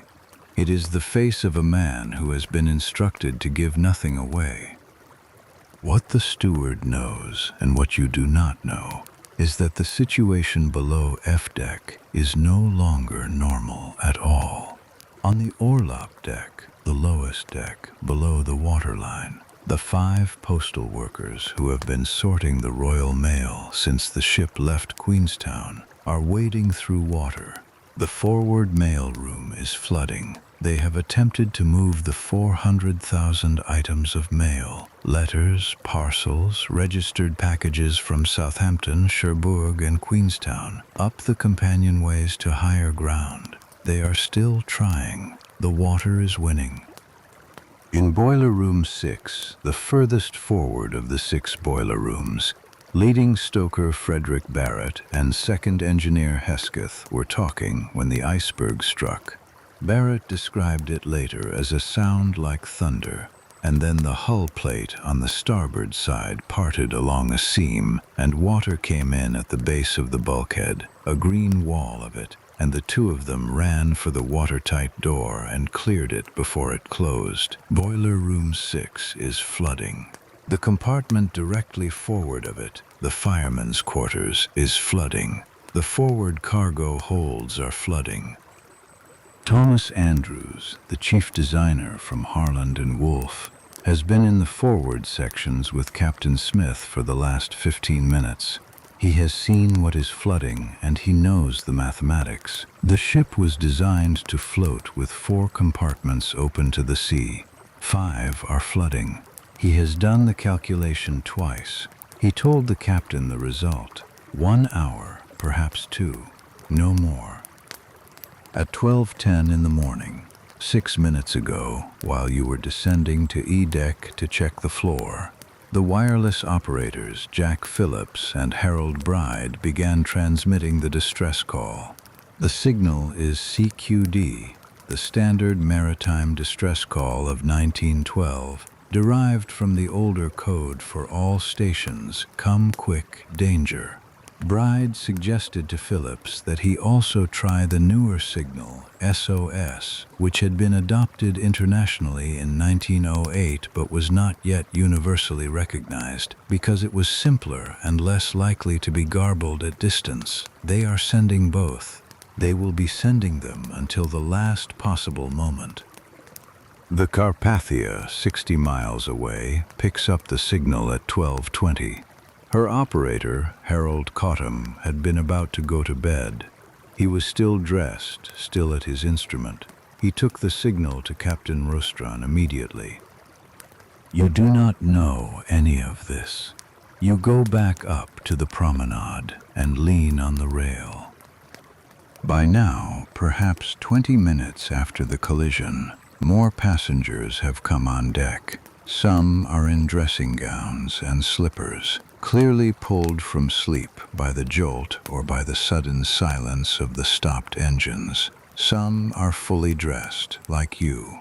Some have life belts, the canvas and cork belts that hang in each cabin, slung over their shoulders or held in their hands, not quite wearing them, not quite putting them down. You do not have your life belt. You left it in the cabin. The ship is tilting. You do not notice it at first. It is not dramatic, not the visible tilt of a film vessel going under, but a barely perceptible inclination of the deck, a slight wrongness in what your feet tell you about the floor. You lean against the rail and you can feel it, forward and slightly to starboard, the deck not quite flat beneath you. The angle is perhaps 1 or 2 degrees. A pendulum hanging from the funnels would show it clearly. Your body shows it as a faint, persistent discomfort, a sense that the ground is not where it should be. You go back to your cabin. You get the lifebelt from the hook on the wall where it has hung untouched since Southampton. It is a rectangular vest of tightly packed cork covered in white canvas, with ties on the sides. You know how to put it on. The steward demonstrated this the first morning, a demonstration that everyone attended with polite inattention, in the way that people attend to safety instructions when they do not believe safety will be required. You put it on correctly. You tie the fastenings. The cork is dense and slightly rough against your coat. You take your book from the desk and put it in your coat pocket. You do not know why you do this. You do not analyze it. You put the book in your pocket and go back up to the deck. The time is now approximately midnight. Everything is changed. In the 15 minutes you were below, the boat deck above the second-class promenade has become a place of organized activity. Officers and crew are working at the davits, the steel cranes that hold the lifeboats. The boats are being uncovered, canvas covers stripped back, oars arranged inside, the davit cranks being turned to swing the boats outward over the side of the ship. The sound of this work is the sound of metal on metal, rope through pulley, the creak of steel under mechanical load. And above all of this, drowning much of it, the noise that you will describe later as one of the most distinctive sounds you have ever heard, the steam. When the Titanic's engines stopped, the boilers did not stop. The boilers are still at full pressure, steam at 215 pounds per square inch, contained in the massive cylindrical shells of the 29 furnaces that have been burning since Belfast. This steam has nowhere to go. The safety valves on the funnels have opened, releasing it directly into the air above the ship in enormous white plumes, with a noise that you describe later as 20 locomotives blowing off steam simultaneously. It is a harsh, deafening, mechanical roar that fills the entire deck, makes conversation difficult, makes thought difficult, occupies the air like something physical. And yet, and this is the quality you will keep returning to in your memory, the passengers on the deck are not panicking. They are standing, they are watching, they are speaking, where they can be heard in ordinary voices about ordinary things. The ship that brought them here has been beautifully and expensively arranged to make them comfortable, and its arrangement has been so complete and so well executed that even now, with the davits turning and the steam roaring and the deck tilted forward at an angle that is now unmistakably present, the dominant mood on the deck is not fear but a kind of arrested bewilderment. An officer comes along the deck, a young man, lightly dressed with a white muffler wrapped around his neck, as if he dressed quickly, which he did. He says, "All women and children get down to the deck below. All men stand back from the boats." The women in dressing gowns and coats begin to move. The men step back. You are a man. You step back. You watch the women file past you toward the stairs that lead down to the A-deck loading points. Some go willingly, some reluctantly. Some look back toward the men behind them with an expression that you cannot interpret fully in the dark, but that contains something that is not quite alarm and not quite doubt and not quite farewell. One woman stops at the top of the stairs and refuses to go. Her husband is standing with the group of men. She will not leave him. Two more women stop behind her, watching. The officer speaks to them patiently, his voice almost inaudible under the steam. Eventually, the women go down. The husband watches them go. He stands with the men. He does not move. You watch this. The first lifeboat is lowered at 12:45 on the starboard side. It is Boat 7, a 65-person wooden lifeboat, and you can see it from where you stand, swung out on its davits at the edge of the deck above, figures climbing in, the davit ropes slowly paying out.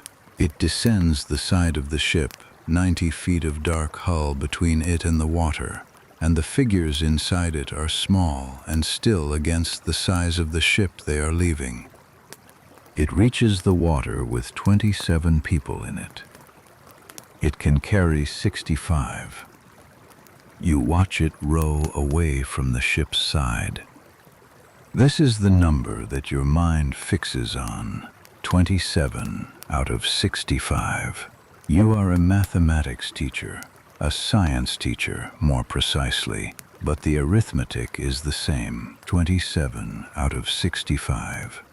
The boat is less than half full, and it is pulling away from the ship that is sinking. The reason it is less than half full is not mysterious. The reason is standing on this deck around you. The people who will not believe that the ship is sinking. The Titanic is the most modern vessel afloat. The Titanic has the watertight compartments. The Titanic is, in the language that has become common, practically unsinkable. Stepping off the Titanic and into a small boat on a flat, dark ocean 90 feet below seems not like evacuation but like an error. A woman at the rail near you says exactly this. She does not see why she should leave the ship for that. You do not argue with her. You know something she does not know. Not facts exactly, but a direction. The direction the available facts are pointing. The ship is tilted forward and to starboard. The first lifeboat left with 27 people. The engines are not restarting. Somewhere below you, in places you cannot see, the 5 postal workers who were sorting mail in the room below the waterline have already been driven upward by rising water. The first distress rocket goes up at 12:45, simultaneously with the first lifeboat. It rises from the bridge area, a white rocket that climbs to perhaps 800 feet and bursts with a sound that carries across the flat water for miles. A sharp, loud crack, and then the white stars of the burst drifting down. This is not a signal flare. This is a distress signal. There is a protocol for distress signals, rockets fired at intervals over a ship in difficulty. Every officer on every ship within sight knows what rockets mean. The light that Boxhall, 4th Officer Boxhall, has been signaling with the Morse lamp for the past 20 minutes is still there, to the north, approximately 5 miles away. A ship, its lights are visible. Boxhall has been flashing the lamp toward it, the letter sequences of the Morse code spelling out their situation, and the ship has not responded. It sits on the horizon and watches the rockets going up and does not come. This ship is the Californian. Her wireless operator shut down at 11:30 and went to bed. Her officers on watch see the rockets from the Titanic's bridge, see them clearly, discuss them, decide that they are probably company signals of some kind, and do not wake the captain. You do not know any of this. You watch the rocket burst and drift downward in white sparks, and you watch the distant light on the horizon, and you wonder. In the third-class areas of the ship, forward in the bow section and aft near the stern, the situation is different from the orderly, almost leisurely evacuation proceeding on the boat deck above you. The third-class passengers were not called to the boat deck at the same time as first and second class.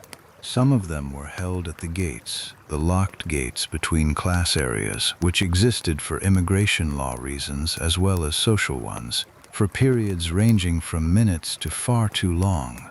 Some stewards went into the third-class areas and led groups of passengers up through routes that would otherwise have been barred to them. Some gates were not opened at all.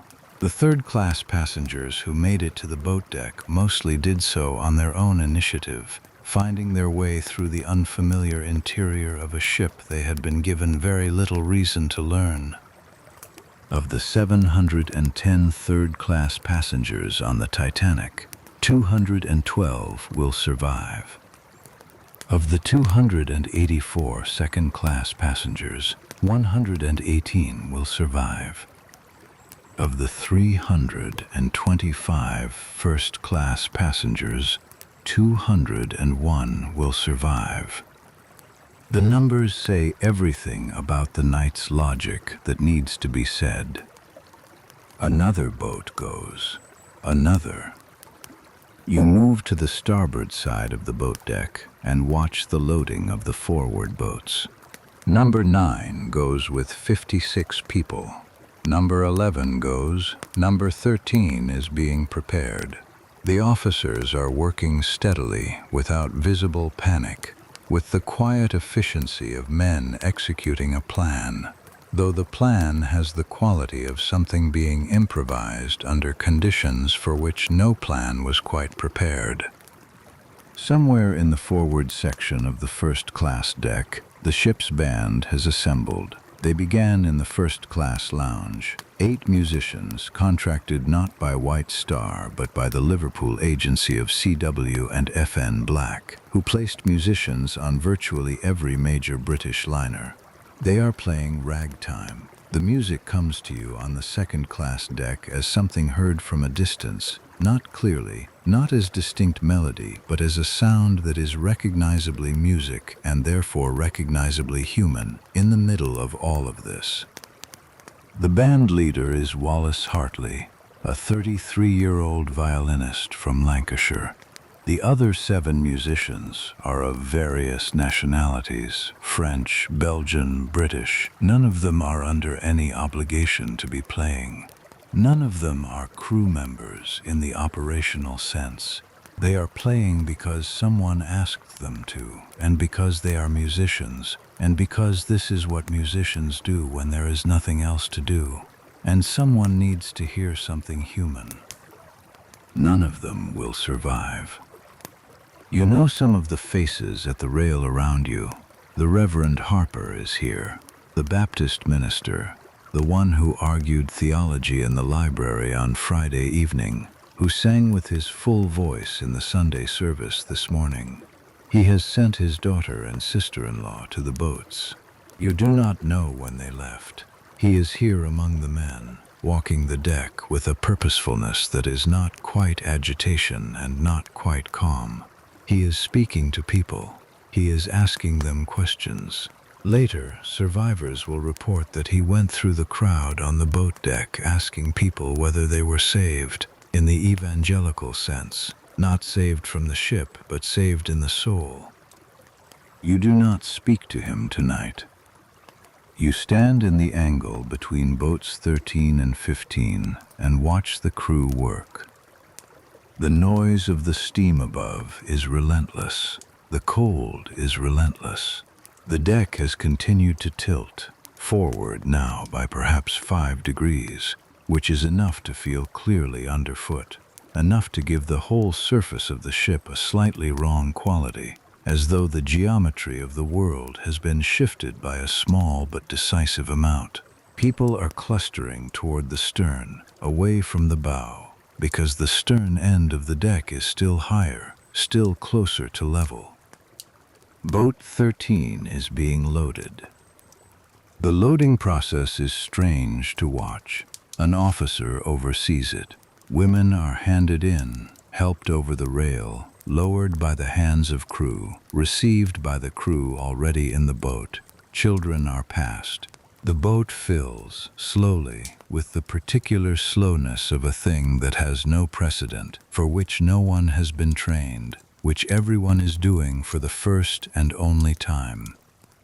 There comes a moment. You will remember this moment when an officer looks at you. He looks at the women around you. He looks back at the boat, which has room.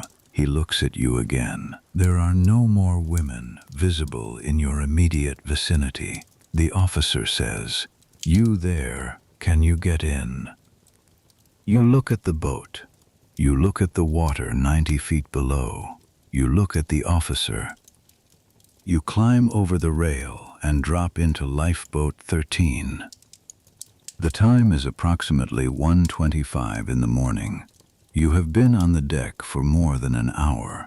The ship's bow is noticeably lower than her stern. In the forward areas of the ship, the water has reached E-deck.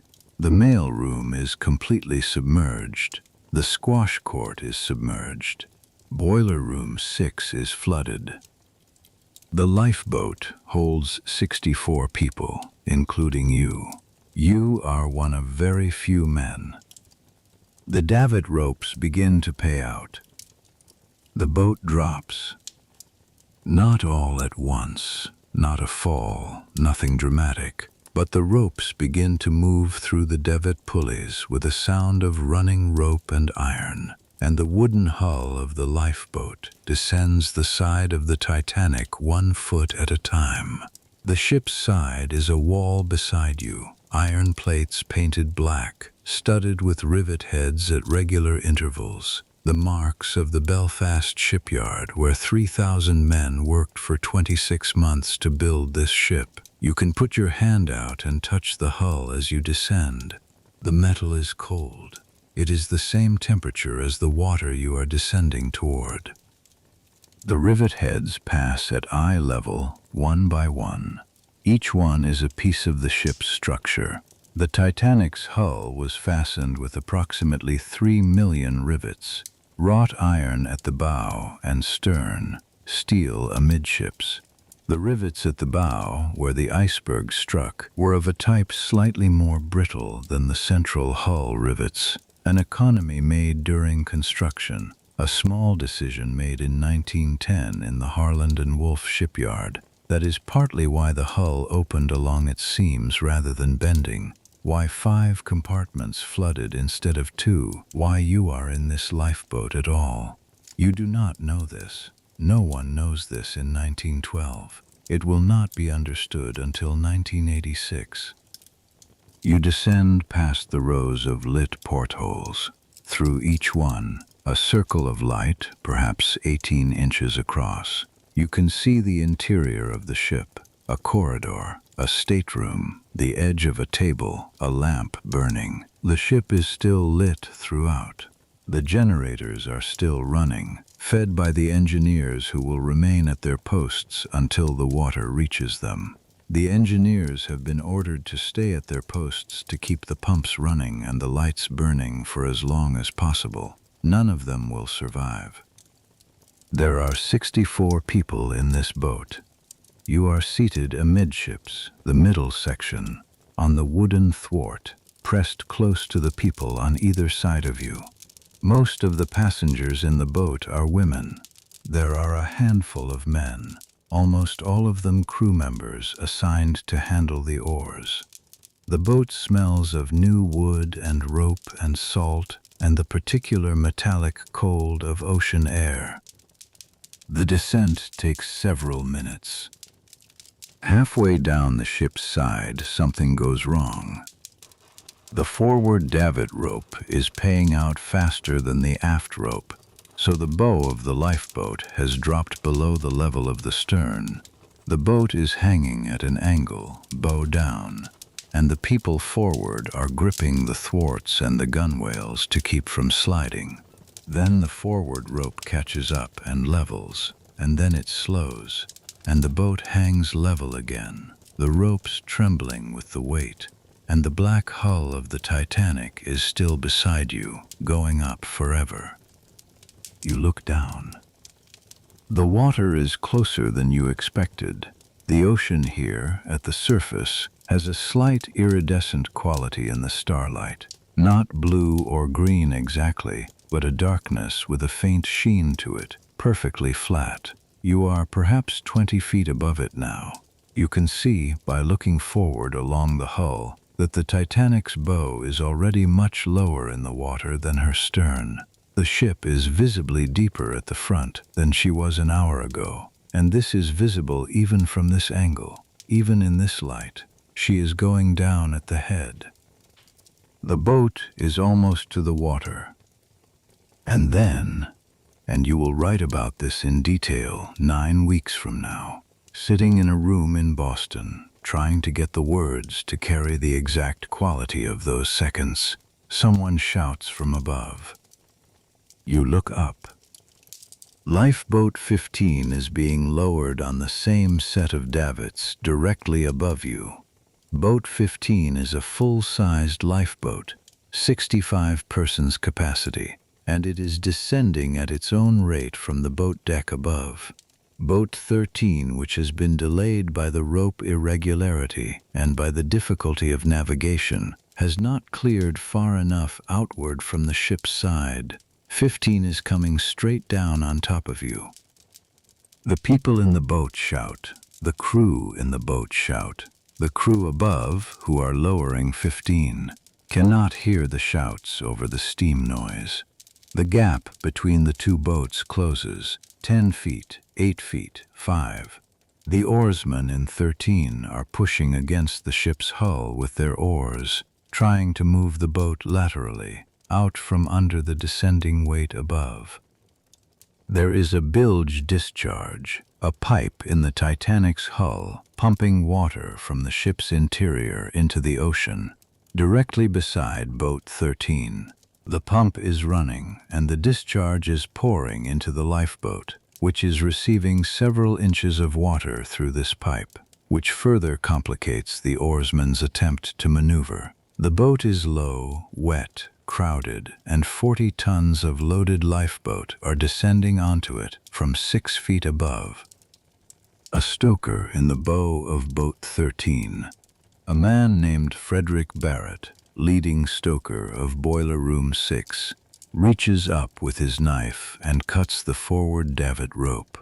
The bow of the boat swings out and down, away from the ship's side, and Boat 15 passes the space where you were just sitting and hits the water alongside you with a flat, hard sound. The gap between the two boats is approximately 2 feet. You are on the water. The rope problem is not yet resolved. Boat 13 is still attached to the davit ropes and is being pulled backward toward the Titanic's side by the tension in the lines. The stoker cuts the second rope. The boat drifts free. An oarsman ships his oar, then another. Then the 4 oarsmen begin to row, and the boat moves away from the Titanic's side into the open water of the North Atlantic. You look back. The Titanic is enormous in the darkness. She is lit along her entire length, every porthole lit, every deck lamp burning, a long bright line of light on the water that extends from where you can see her bow, which is already lower than she should be, to her stern, which is still at the height you remember from the deck. She looks, and this is the phrase you will use, like a city on the water, a city that is moving very slowly and deliberately into the sea. The oarsmen row. The Titanic's light recedes. You are perhaps 300 or 400 yards from the ship when you hear the sound.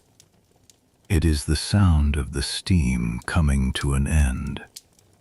The venting that has been continuous since shortly after the collision, the roar that made conversation impossible on the boat deck, the noise of the pressure relief valves releasing steam from the overloaded boilers, has been present as a background constant throughout the evacuation. It has masked other sounds. It has covered voices and the noise of the davits and the particular sounds of people under extreme stress trying to stay composed. And now it is stopping, slowly, the pressure dropping as the water rising in the ship reaches the furnaces and extinguishes them one by one. And in the silence that comes into the space where the steam was, you hear the ship. You hear, at this distance, what the steam had been covering, the sound of a large structure under stress. It is not a single sound, but a combination. The long, low groan of metal working against metal, the crack of something giving way in the hull, the particular harmonic of an enormous enclosed space filling with water. It is not a frightening sound, exactly. It is a sound that is too large and too strange for the ordinary categories of frightening. It is simply a sound you have never heard before and will never hear again. The sound of the largest ship in the world beginning to die. The people in the boat are quiet. You sit on the wooden thwart and look at the Titanic and listen. The temperature of the air is at the freezing point. You cannot feel your hands clearly, not because they are numb exactly, but because the cold has reduced them to a kind of abstraction, a knowledge that they are there rather than a physical sensation of them. Your coat is wool, which holds heat even when damp, and you are not wet. You are colder than you have been since you can remember, but you are not in danger from the cold, not yet, because you are above the water. The water temperature is 28 degrees Fahrenheit.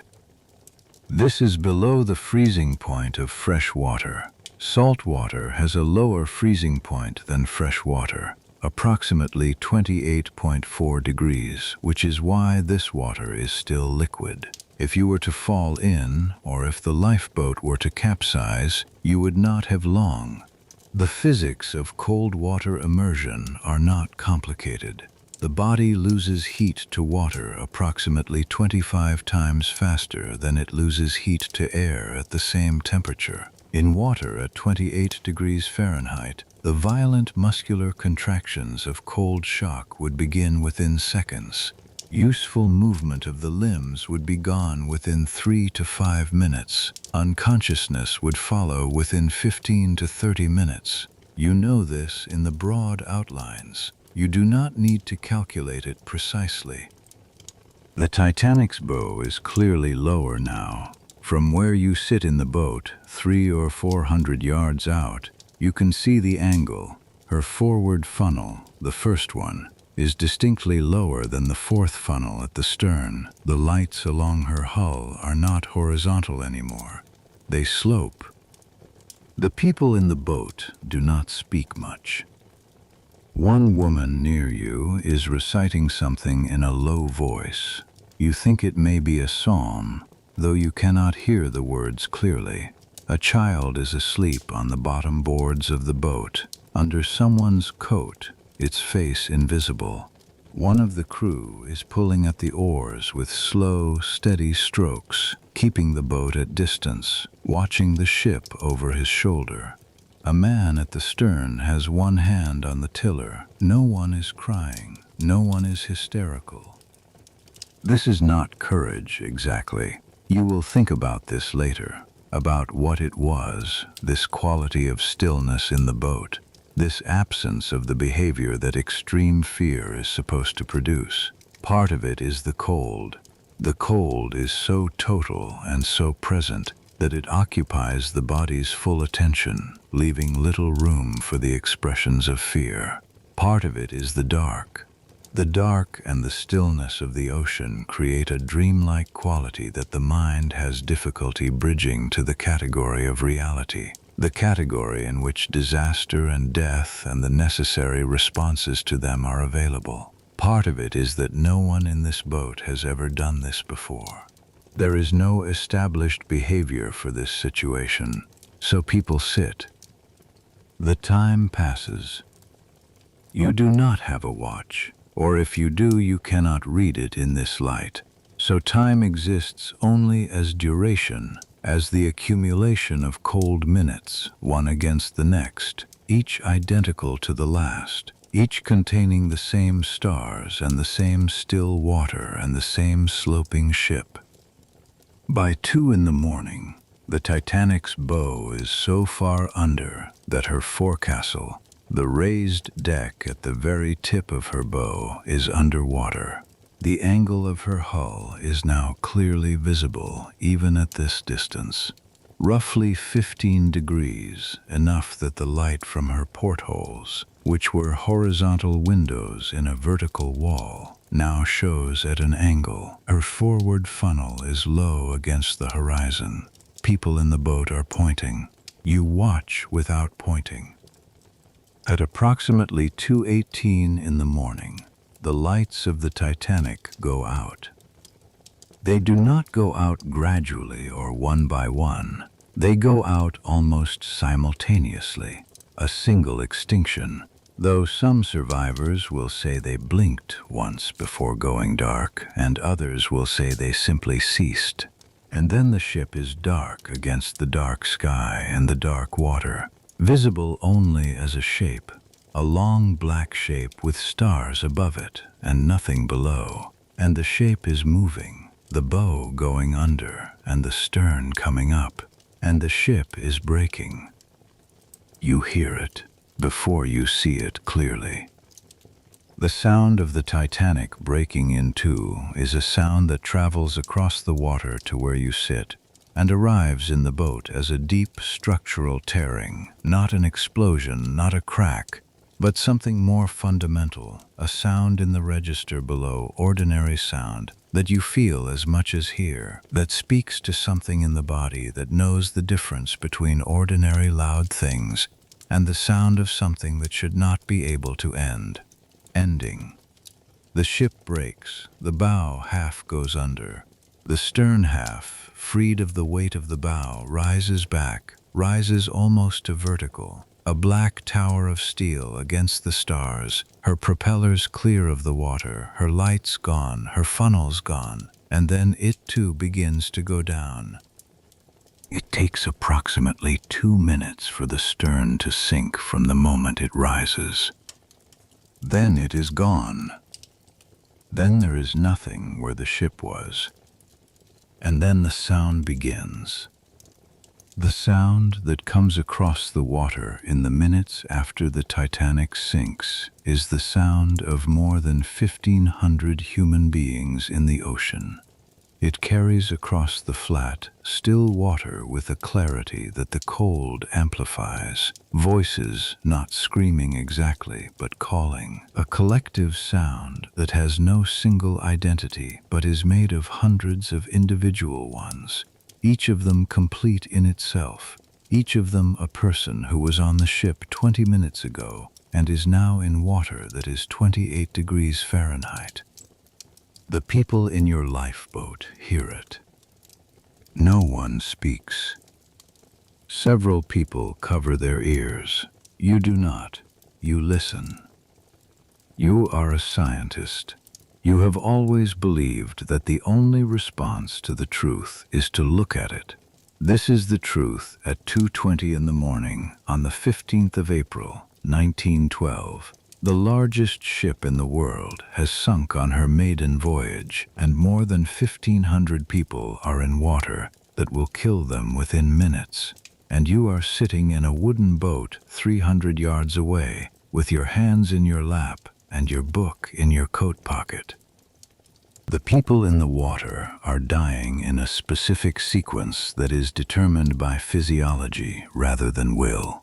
The water at 28 degrees Fahrenheit causes what is now understood as cold shock, an involuntary inhalation response that causes the victim to gasp and, if their face is in the water, inhale water. This happens in the first 30 seconds. It causes cardiac stress in those with any weakness in their cardiovascular systems.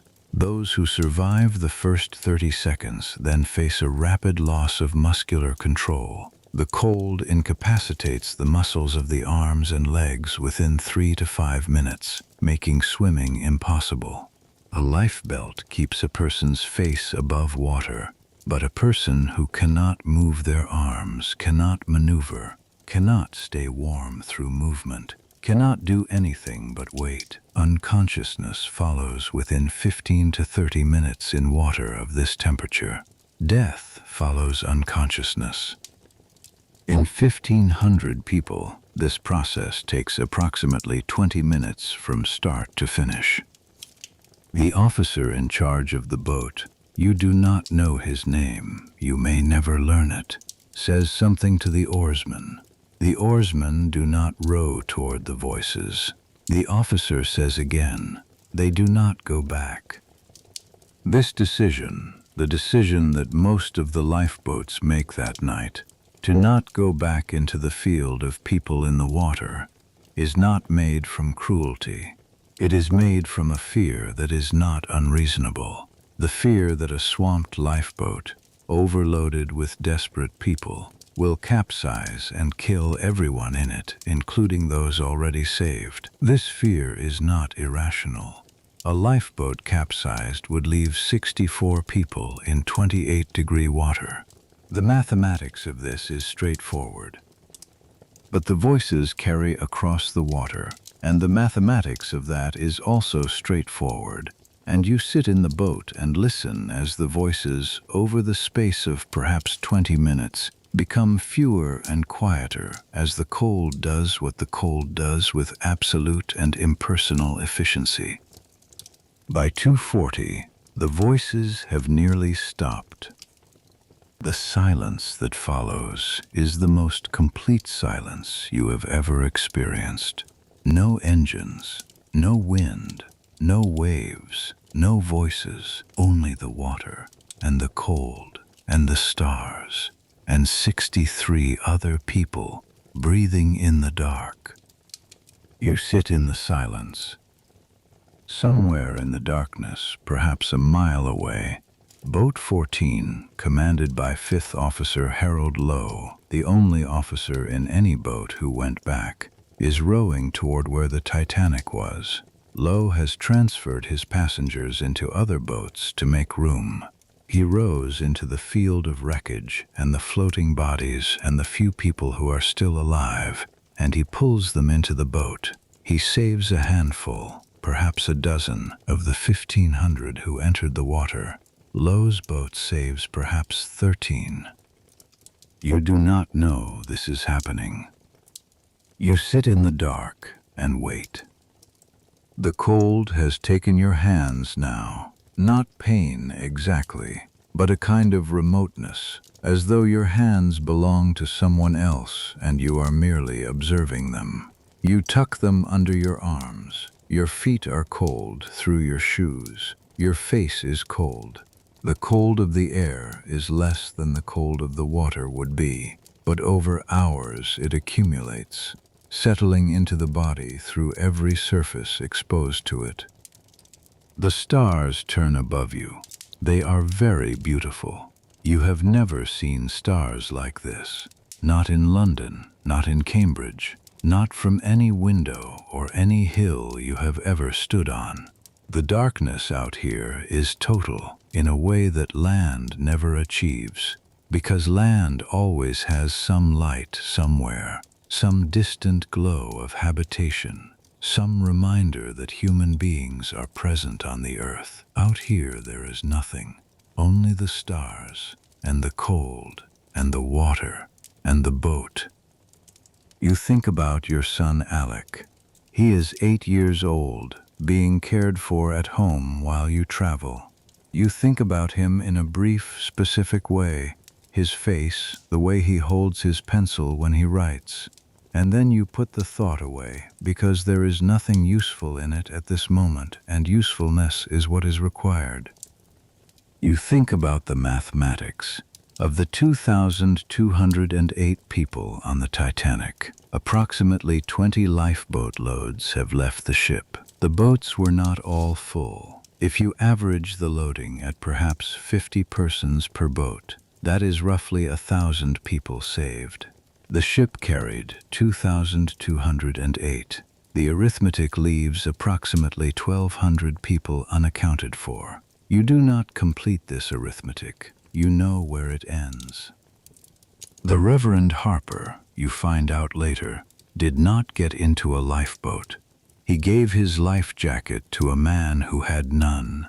He was seen in the water, calling to people on wreckage, asking them the same question he had been asking on the deck. He was eventually pulled onto an overturned collapsible boat and died of exposure. He was 39 years old. His daughter Nana survived. She was 6. She was saved in one of the last boats. At approximately 3:30 in the morning, a light appears on the eastern horizon. A rocket, a distress rocket fired from the RMS Carpathia, the Cunard liner that has been steaming toward the Titanic's last known position since 1220, when her operator came on duty, found the distress signal in the air and woke Captain Arthur Rostron to tell him. Captain Rostron, at 12:20, was 60 miles away. He ordered full speed. The Carpathia's normal service speed is 14 knots. That night, Rostron drove her at 17, above her rated maximum, through ice, through the dark, with every spare stoker pulled up to feed the furnaces and every spare blanket laid out in the dining saloons for the survivors he hoped to find. He posted extra lookouts to watch for ice. He turned off the heating in the passengers' cabins and redirected the steam to the engines. He prepared his doctors, his stewards, his cooks. He threaded the Carpathia through the same ice field that sank the Titanic at 4 o'clock in the morning, in the dark, guided by the stars and his officers' navigation and the distress rockets that the lifeboats were still sending up. He was 60 miles away, and he got there in 3 hours and 50 minutes. The rocket goes up in the east. The people in the boats see it. Someone in the bow of your boat says quietly, "There she is."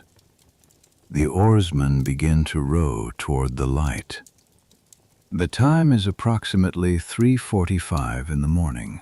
Around you on the flat, dark ocean, the other lifeboats are also turning toward the light, scattered across a mile of water, separated in the dark, each one a small wooden shell with its cargo of survivors, each one rowing toward the same point on the eastern horizon where the Carpathia's rockets are still going up, one every few minutes, each one a signal that someone is coming. You row. The cold is absolute. The stars are absolute. The water is flat and dark and absolutely still. You have your book in your coat pocket. You are alive. The Carpathia comes to a stop in the dark. Her engines go quiet, not the abrupt silence of the Titanic's engines 2 hours ago, but a deliberate slowing, a controlled reduction that ends in stillness. The ship sits in the water with her lights on and a rope ladder hanging over her port side, and the lifeboats come to her one by one out of the dark. Your oarsmen row toward her. As you approach, the Carpathia grows from a point of light into a ship, smaller than the Titanic by a very great measure. She is 558 feet long, 13,500 tons. You have been living on a ship that is 882 feet long and 46,000 tons, and the Carpathia, by any ordinary measure a large ocean-going vessel, looks from the lifeboat like something you might be able to comprehend, something human-scaled, something solid in the dark water. The first lifeboat reached the Carpathia at 4:10 in the morning. It is now approximately 4:30, and the operation of bringing the survivors aboard is well underway. The process is not simple. The Carpathia's entry port, the lowest doorway in her hull, opened at the waterline, is where survivors are brought in.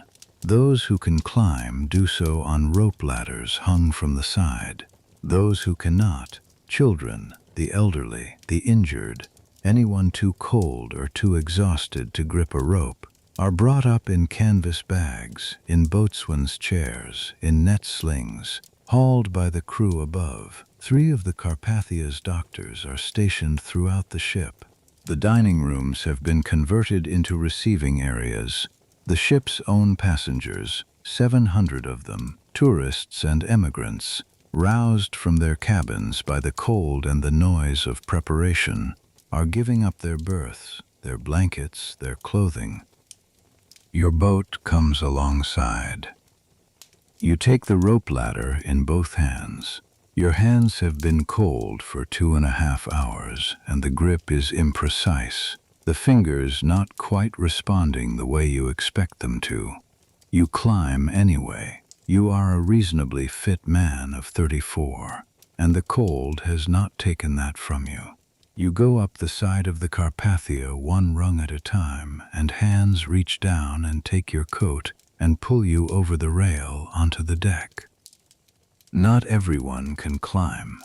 The children in the boat, and there are several, are placed into canvas bags and hoisted up by the crew above, the bags swinging against the ship's side in the cold air, small faces visible at the opening, too cold or too stunned to cry. Elderly passengers are winched up in makeshift chairs, boatswain's chairs fashioned from rope, the person sitting in the loop, held by their own weight and the crew's grip above. This is the improvised machinery of rescue on a ship that was not built for this purpose and is doing it anyway with what it has. You are on a ship. The deck beneath your feet is warm in a way the lifeboat was not. The Carpathia's deck is not heated exactly. It is simply the deck of a ship that has been running at full power, and the machinery below has pushed heat through the hull in the way that working machinery always does. After the lifeboat, after the 2.5 hours of Atlantic air at the freezing point, the comparative warmth of the Carpathia's deck is the most physical sensation you have felt since the collision. A steward hands you a blanket. Another hands you a cup of something hot. Brandy, you think, though it might be hot soup, and you do not particularly care which. You drink it.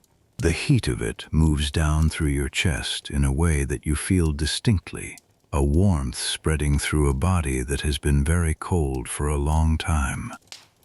You look around. The Carpathia's deck is crowded.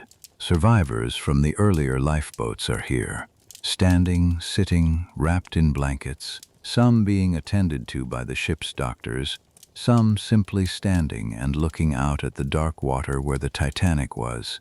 There are perhaps 200 people visible on this deck alone. The faces you can see in the lamplight are, the only honest word is contained. Not calm exactly, because the eyes are wrong for calm. But the external behavior is controlled, quiet. The bodies held in a posture that suggests something is being managed internally that is not visible on the surface. Women are looking for their husbands. You see this from the moment you arrive. Women moving through the crowd on deck with a focused, methodical urgency, looking at each face, asking the crew questions, showing the crew names written on small pieces of paper or said aloud in voices that are careful and clear and entirely controlled. They are looking for the men they were separated from on the boat deck of the Titanic, the men who stood back, the men who said, "Go, go, I will be in the next boat." Many of these women have been in their lifeboats for 2 hours, watching the Titanic sink, listening to the sound of the people in the water, waiting. They have been waiting to find that their husbands are here. Some of them find the faces they are looking for. Most do not. The last lifeboat is brought alongside the Carpathia at approximately 8:30 in the morning. The final person to board is Second Officer Charles Littler. the senior surviving officer of the Titanic, who spent the final minutes of the sinking standing on the roof of the officers' quarters, who was pulled underwater when the forward funnel collapsed and surfaced near the overturned collapsible boat B, who spent the hours from 2:20 until 8:30 clinging to the keel of the upturned boat with 30 other men in the water, keeping the boat balanced by shifting weight in response to the swells, while the Carpathia's rockets went up in the east and the sky lightened around them. He climbs up the rope ladder and onto the Carpathia's deck and stands there for a moment. Then he asks where the captain is and goes to find him. By 8:30, the rescue operation is complete. The Carpathia has taken on 705 survivors. 3 people died in the lifeboats and were buried at sea that afternoon. One of the Carpathia's own passengers died en route to New York of unrelated causes. The total number of survivors from the Titanic who will arrive in New York is 705. The total number of people who boarded the Titanic at Southampton, Cherbourg and Queenstown is 2,208. Captain Rostron makes a slow circuit of the wreck site before turning southwestward for New York. He is looking for any remaining survivors. There are none. What there is, visible in the pale morning light, is the field of wreckage, the debris of a ship that was the largest in the world 12 hours ago.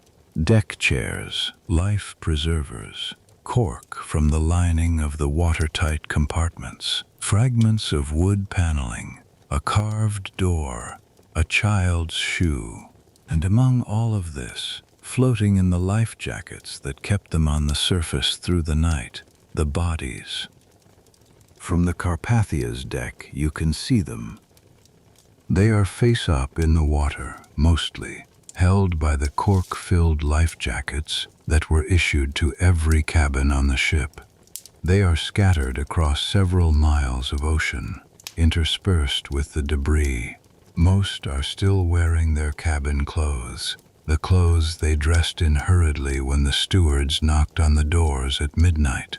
Most are in the white canvas life jackets with the bold black letters Titanic on the back.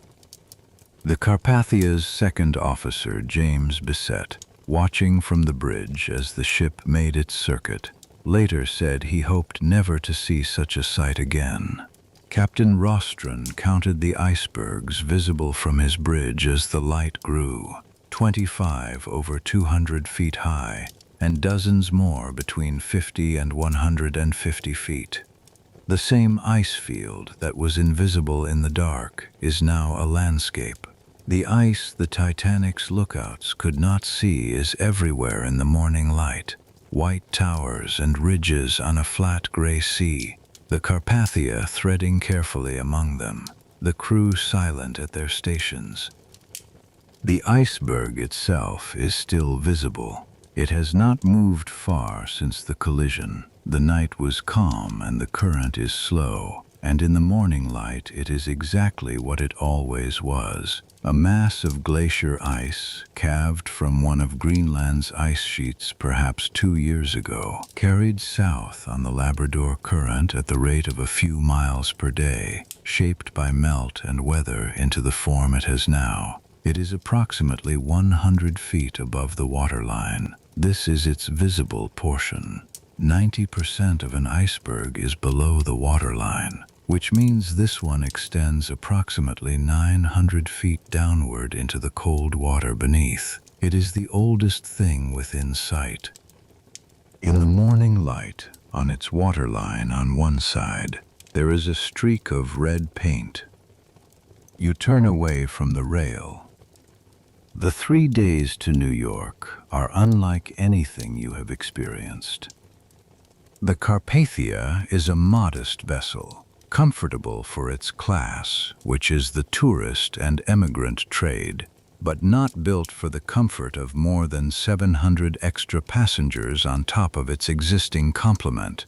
The survivors are distributed through every available space: the dining rooms, the public lounges, the officers' quarters, the cabins of Carpathia's own passengers who have given them up. Some sleep on the floor of the corridors. Some sit in the deck chairs all night rather than go below.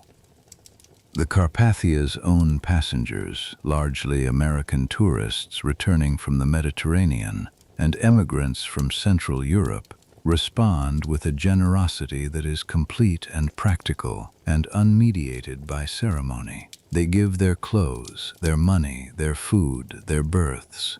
A woman whose name you do not know spends the entire voyage distributing blankets in the corridors. A man whose name you also do not know sets up an improvised station near the first-class lounge where he dispenses hot beef broth continuously for 12 hours without stopping. The wireless room is overwhelmed. The Titanic's junior wireless operator, Harold Bride, is brought aboard with frostbite in both feet. He spent the final hours of the sinking helping Phillips with the distress calls, then clinging to the overturned collapsible B. He is placed in a chair in the Carpathia's wireless room and works from that chair, transmitting the names of the survivors to the shore for as long as he can. The volume of messages is extraordinary. Newspapers, families, governments, the White Star Line, the American Senate, all wanting information simultaneously. Rostron has ordered that no press messages are to be transmitted, only survivor names and official communications. The press, in their tugboats outside New York Harbor, will be furious. You spend much of the first day writing. You find paper in the Carpathia's library, the library of a much smaller ship than the one you left, with a simpler selection of books and no piano in the corner. And you sit and write, not yet the book, but the notes for it, the sequence of what happened, the times as best you can reconstruct them, what you saw and what you heard, the quality of the silence on the deck at midnight, the sound of the steam, the way the first lifeboat looked, going down with 27 people in it, the sound the ship made when she broke. You write because you were trained to observe and record. You write because you know that if you do not do it now, the details will begin to soften and rearrange themselves into something more bearable and less exact. You write because you believe that what happened should be understood precisely, not approximately, and that someone who was there has a duty to make it as exact as possible. There are other people writing on this ship. The Titanic carried, in its second class alone, a disproportionate number of journalists, clergymen, teachers, and educated professionals, people whose first response to experience is to render it in language. They are doing what you are doing, at other tables, in the corners of lounges, on the deck with notebooks on their knees, all of them trying to put the exact shape of it down before the shape softens. At the tables in the Carpathia's dining room, the conversations are careful and specific. People ask after names. People relay what they saw.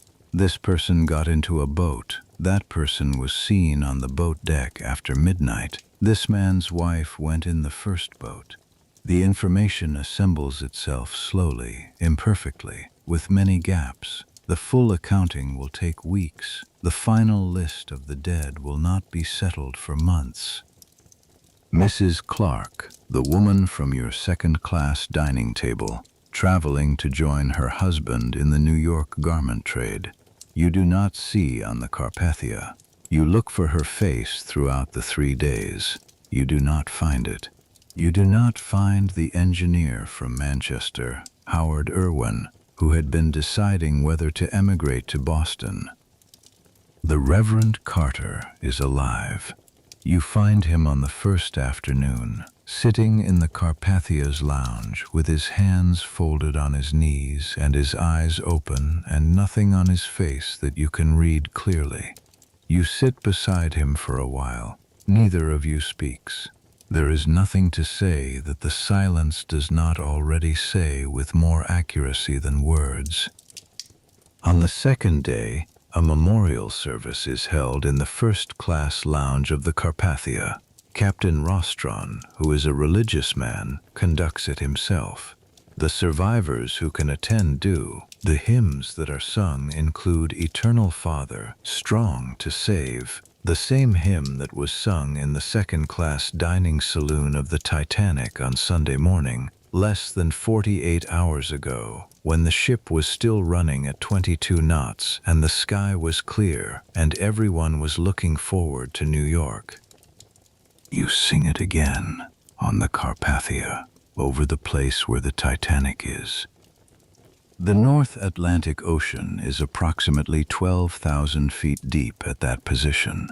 The wreck of the Titanic lies in two pieces on the ocean floor at a depth of 12,500 feet, 2.5 miles below the surface. She went down bow first, the heavier forward section pulling the bow section at speed, impacting the ocean floor at roughly 20 to 30 miles per hour. The stern section, lighter and air-filled, fell more slowly, spiraling as it descended, and landed approximately 2,000 feet from the bow. Between the two sections, across the ocean floor, the debris field stretches for over a mile. She is perfectly preserved in the cold and the dark. There is no oxygen at that depth. Nothing rusts in the conventional sense. She is simply there, in the dark, 2.5 miles down, with the personal effects of 2,200 people still inside her. The Carpathia runs southwestward through the days. The weather, which was so perfectly clear and calm on the night of the 14th, has turned. By the afternoon of the 15th it is overcast and cold. By the 16th there are heavy thunderstorms and fog. The Carpathia moves through them at service speed, 14 knots, her original passengers still aboard and her 705 additional ones filling every available space, and New York is 3 days away. You watch the ocean from the rail when the weather allows. The sea that was a mirror 4 nights ago is rough now, proper Atlantic rough, with white-capped swells and spray at the bow, and the Carpathia's smaller hull moving through it with a motion that the Titanic, for all her 4 nights, never showed you. The Carpathia rolls and pitches in a way that is completely ordinary for a ship of her size in these conditions, and it is disorienting, this ordinariness, this unremarkable competence of a smaller ship doing what ships have always done. You think about many things in these 3 days. You do not find the Reverend Harper. You already know you will not. On the evening of the 17th, the USS Chester, an American light cruiser sent out by order of the U.S. Navy, falls in alongside the Carpathia and her signal lamp begins to flash. She wants the names of the third-class survivors. Harold Bride, still working from the wheelchair in the wireless room, transmits them. The Chester then turns and accelerates away toward New York, carrying the information ahead of the slow Carpathia. The coast of America is out there in the dark, invisible but present. You have been at sea for 12 days, 8 days on the Titanic and 3 days on the Carpathia, plus the night in between, and the land is close now. You can tell by the quality of the horizon, which is no longer the purely oceanic horizon but has a different density to it, a suggestion of something behind the dark. You go below for the last night. The cabin you have been given on the Carpathia is small and smells of someone else's life. The traveling case of the passenger who vacated it, the faint scent of their soap, the slight warmth of a body that slept here the night before you arrived. You lie in the berth and listen to the Carpathia's engines, A different sound from the Titanic's engines, higher pitched, the note of a smaller machine, and feel the familiar motion of a ship underway. New York tomorrow. The inquiry begins the day after that. Senator William Alden Smith of Michigan has already moved to authorize a full Senate investigation. He will convene it on the 19th at the Waldorf Astoria Hotel in New York, calling survivors as witnesses before many of them have had time to change their clothes. The British Board of Trade will conduct its own inquiry beginning in May. Between the two, 25,622 questions will be asked of 96 witnesses. The recommendations that come from these inquiries will change maritime law permanently. Enough lifeboats for every person on board, 24-hour wireless watches, mandatory lifeboat drills, an international ice patrol to monitor iceberg positions in the North Atlantic. These changes will come because the Titanic sank. They will not come before. You lie in the berth on the Carpathia and think about what you will write. You have the notes, you have the sequence, you have the details you were careful to preserve before they softened. You will write the book, and it will be published in 9 weeks. And it will be described by the newspapers as the most accurate and careful account of any passenger. You will write about the calm on the deck, and the steam, and the first lifeboat with 27 people in it, and the book in your coat pocket, and the sound the ship made when she broke. You will write it plainly, without drama, in the language of a man who was trained to observe without prejudice. You are asleep before the Carpathia reaches the harbor approaches. New York is rain and dark and 10,000 people. The Carpathia enters New York Harbor on the evening of Thursday the 18th of April, 1912, in heavy rain under a low overcast.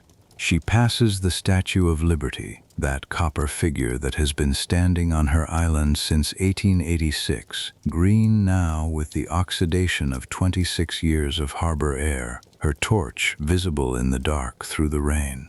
For the emigrant passengers in the Titanic's third class, or those who survived, this was the image they had been told to expect, the image associated in every account they had heard with arrival, with America, with the beginning of the thing they crossed the ocean for.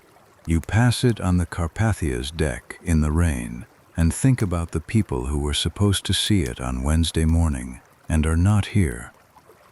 The harbor is crowded with small craft. Tugboats, ferries, the launches of newspaper companies. The press boats have been circling outside the harbor for hours, their lights visible through the rain. Their megaphones shouting questions across the water that the Carpathia's crew ignore under Rostron's orders. The deck of the Carpathia is lined with survivors, standing in the rain, watching New York come out of the dark.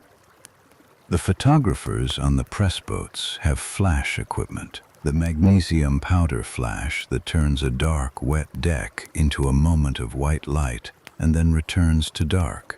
You see the flashes from the press boats as they photograph the ship. Each flash illuminates the Carpathia for a fraction of a second. The survivors at the rail, the lifeboats stacked on the deck, the flags at half-mast, then darkness, then another flash.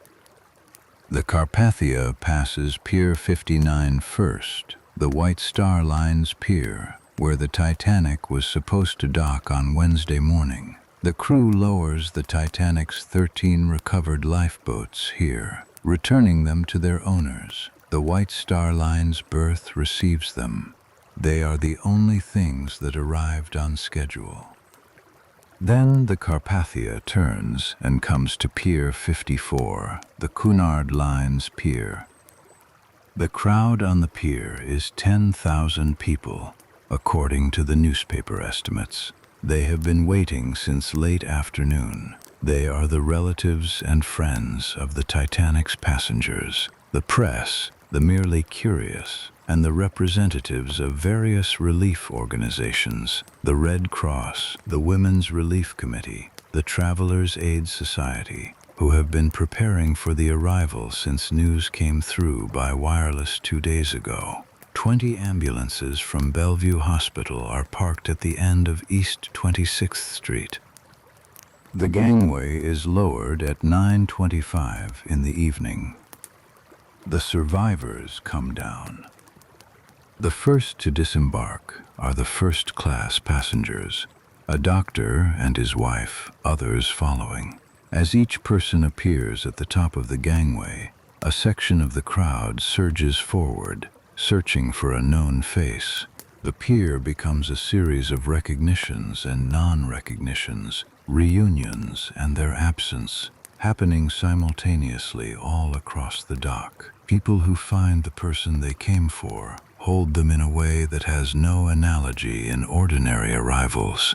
People who do not find the person they came for are taken by the relief workers and led away.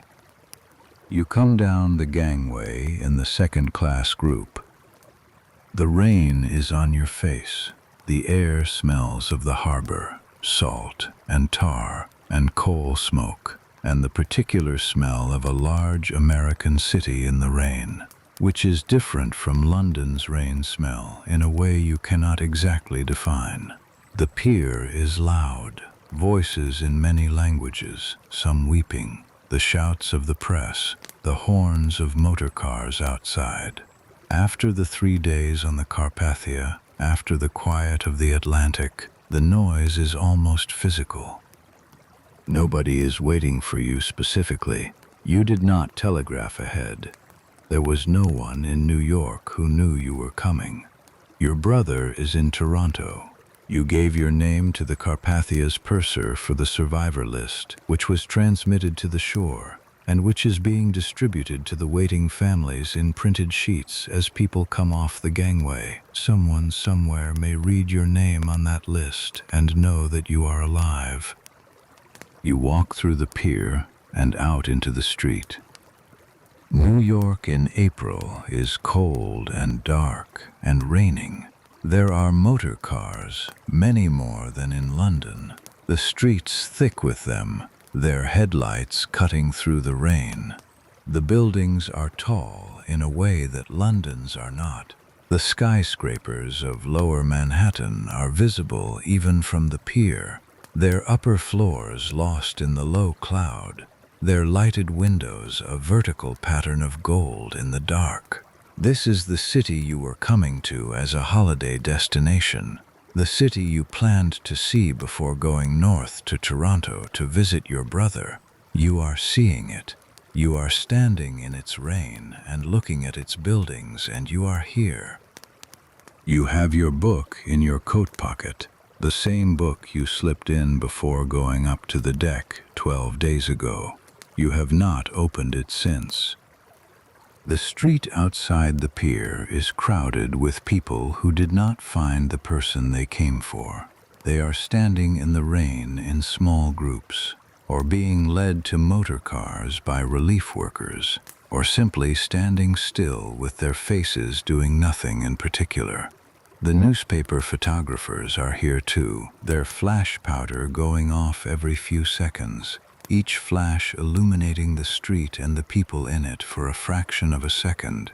The faces of the survivors of the Titanic, arriving in New York in the rain, 4 days late and reduced to the clothes on their backs. Some of the third-class passengers are wearing opera hats and men's overcoats they have been given on the Carpathia because all their own clothing went down with the ship. One woman who comes down the gangway behind you is wearing a fur stole over a nightdress. This is not unusual tonight. The relief organizations have been handing out whatever was available. You find a hotel. It is a plain commercial hotel near the waterfront, nothing like the Grand Cunard and White Star hotels further up the island.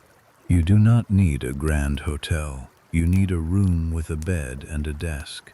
The desk clerk recognizes, from something about your appearance or your manner, what ship you came off tonight, and his expression changes, and he finds a room for you with a particular efficiency that contains something beyond the ordinary commercial transaction. You go upstairs and sit at the desk. Outside the window, New York is going about its night. The horns, the rain, the lights of the buildings, the noise of a city that has not been at sea for any of the last 12 days and cannot quite comprehend yet what the last 12 days have been. Tomorrow the newspapers will have it all. Tonight the city is still receiving the information, still assembling it from the wireless reports and the arriving survivors and the shouted questions from the press boats and the silence of the Carpathia's officers. You take out your notes and begin to write. The world has been changed by what happened, though the full change will take time to become visible. In the immediate aftermath, Senator Smith's inquiry begins in 2 days at the Waldorf Astoria. The British inquiry follows in May. The recommendations come quickly. Sufficient lifeboats for all souls aboard. Mandatory lifeboat drills before departure. 24-hour wireless watches on all passenger vessels. In 1914, the International Convention for the Safety of Life at Sea is signed by 13 nations, SOLAS as it becomes known, the framework of maritime safety law that still governs ocean travel today.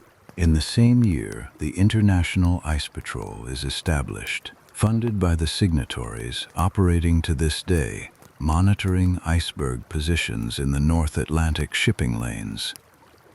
These changes are real and permanent. They are the consequence of 1,500 people dying in 28-degree water on a flat, still, moonless April night. Every ship that crosses the North Atlantic today does so with enough lifeboats, with its wireless staffed around the clock, with ice patrol information available at any moment. But the change is larger than these regulations. The Titanic sank at the height of a particular world. It was the world of the Edwardian era, the world of vast confidence in technology and progress, in the British Empire and American industrial power, in the idea that the future would be built on the principles of the present, bigger and faster and more reliable, with engineering solving each problem as it arose. The Titanic was the expression of that confidence made physical. The largest ship, the most modern, the safest, the most elegantly arranged expression of what human beings could do when they applied wealth and knowledge and skilled labor to the problem of crossing the ocean. And it sank. Not because of some extreme natural violence, not a hurricane, not a catastrophic storm, but because on a perfectly calm, perfectly clear night, a ship moving too fast received warnings it did not properly act on and struck a piece of ice that had been drifting south from Greenland for 2 years. The watertight compartments that were supposed to make the ship unsinkable were not built high enough. The lifeboat provision that was supposed to be more than adequate was barely half of what was needed. The wireless operator who could have delivered the final warning was too busy with passengers' messages to interrupt his work. These were not extraordinary failures. They were the ordinary failures of a system that had convinced itself it was extraordinary. 2 years after the Titanic sinks, the First World War begins.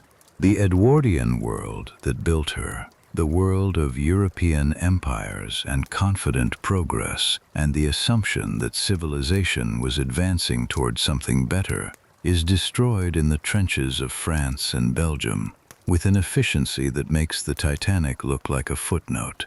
By 1918, the old world is gone. The Carpathia herself is torpedoed by a German U-boat in July of 1918, sinking in the Celtic Sea.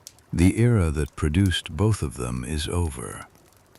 But the Titanic remains. She is there, in the cold dark, 2.5 miles down, unchanged and unchanging, the largest thing on the floor of the Atlantic, with everything still inside her, the china, the silverware, the letters people were writing when the ship stopped moving, the personal effects of 2,200 people. The grand staircase is gone now, eaten by organisms that live in the deep dark. But the hull is there, and the engines, and the davits that the boats were launched from, and the crow's nest where Frederick Fleet stood in the cold and saw the iceberg and rang the bell and picked up the telephone. She was found in September of 1985, 73 years later, by an expedition using underwater cameras. The bow section was found first, then the debris field, stretching across a mile of ocean floor. Then the stern.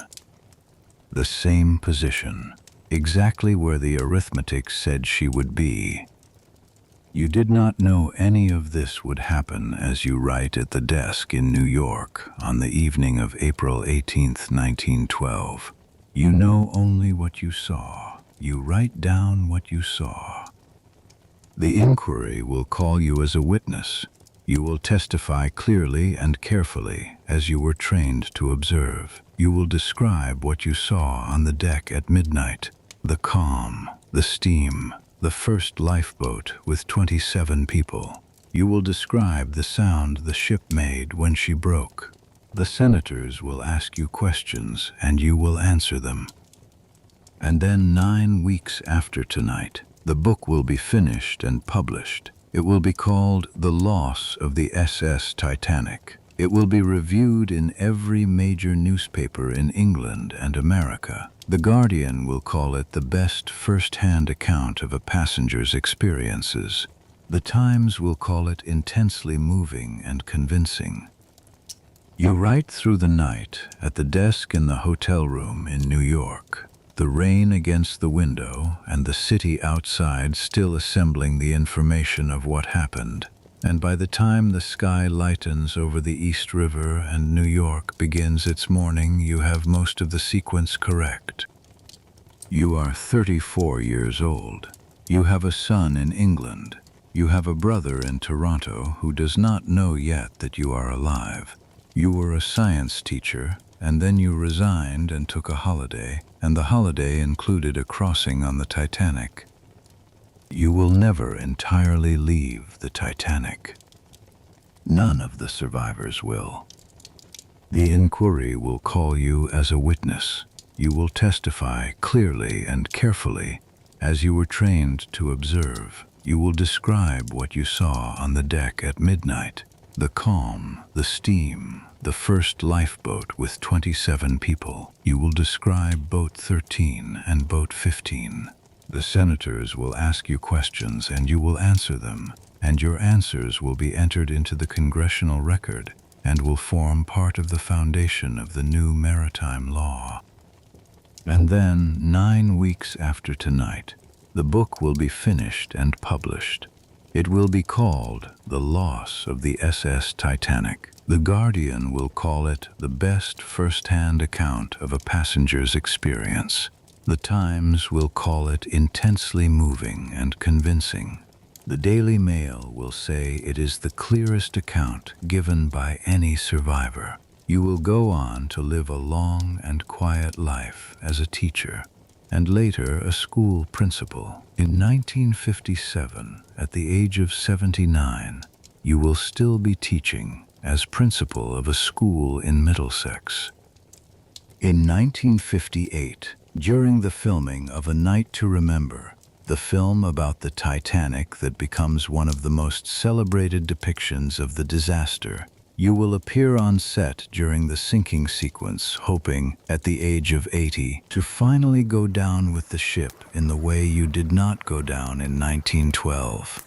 The director will notice you and have you removed. You will die in 1967 at the age of 89.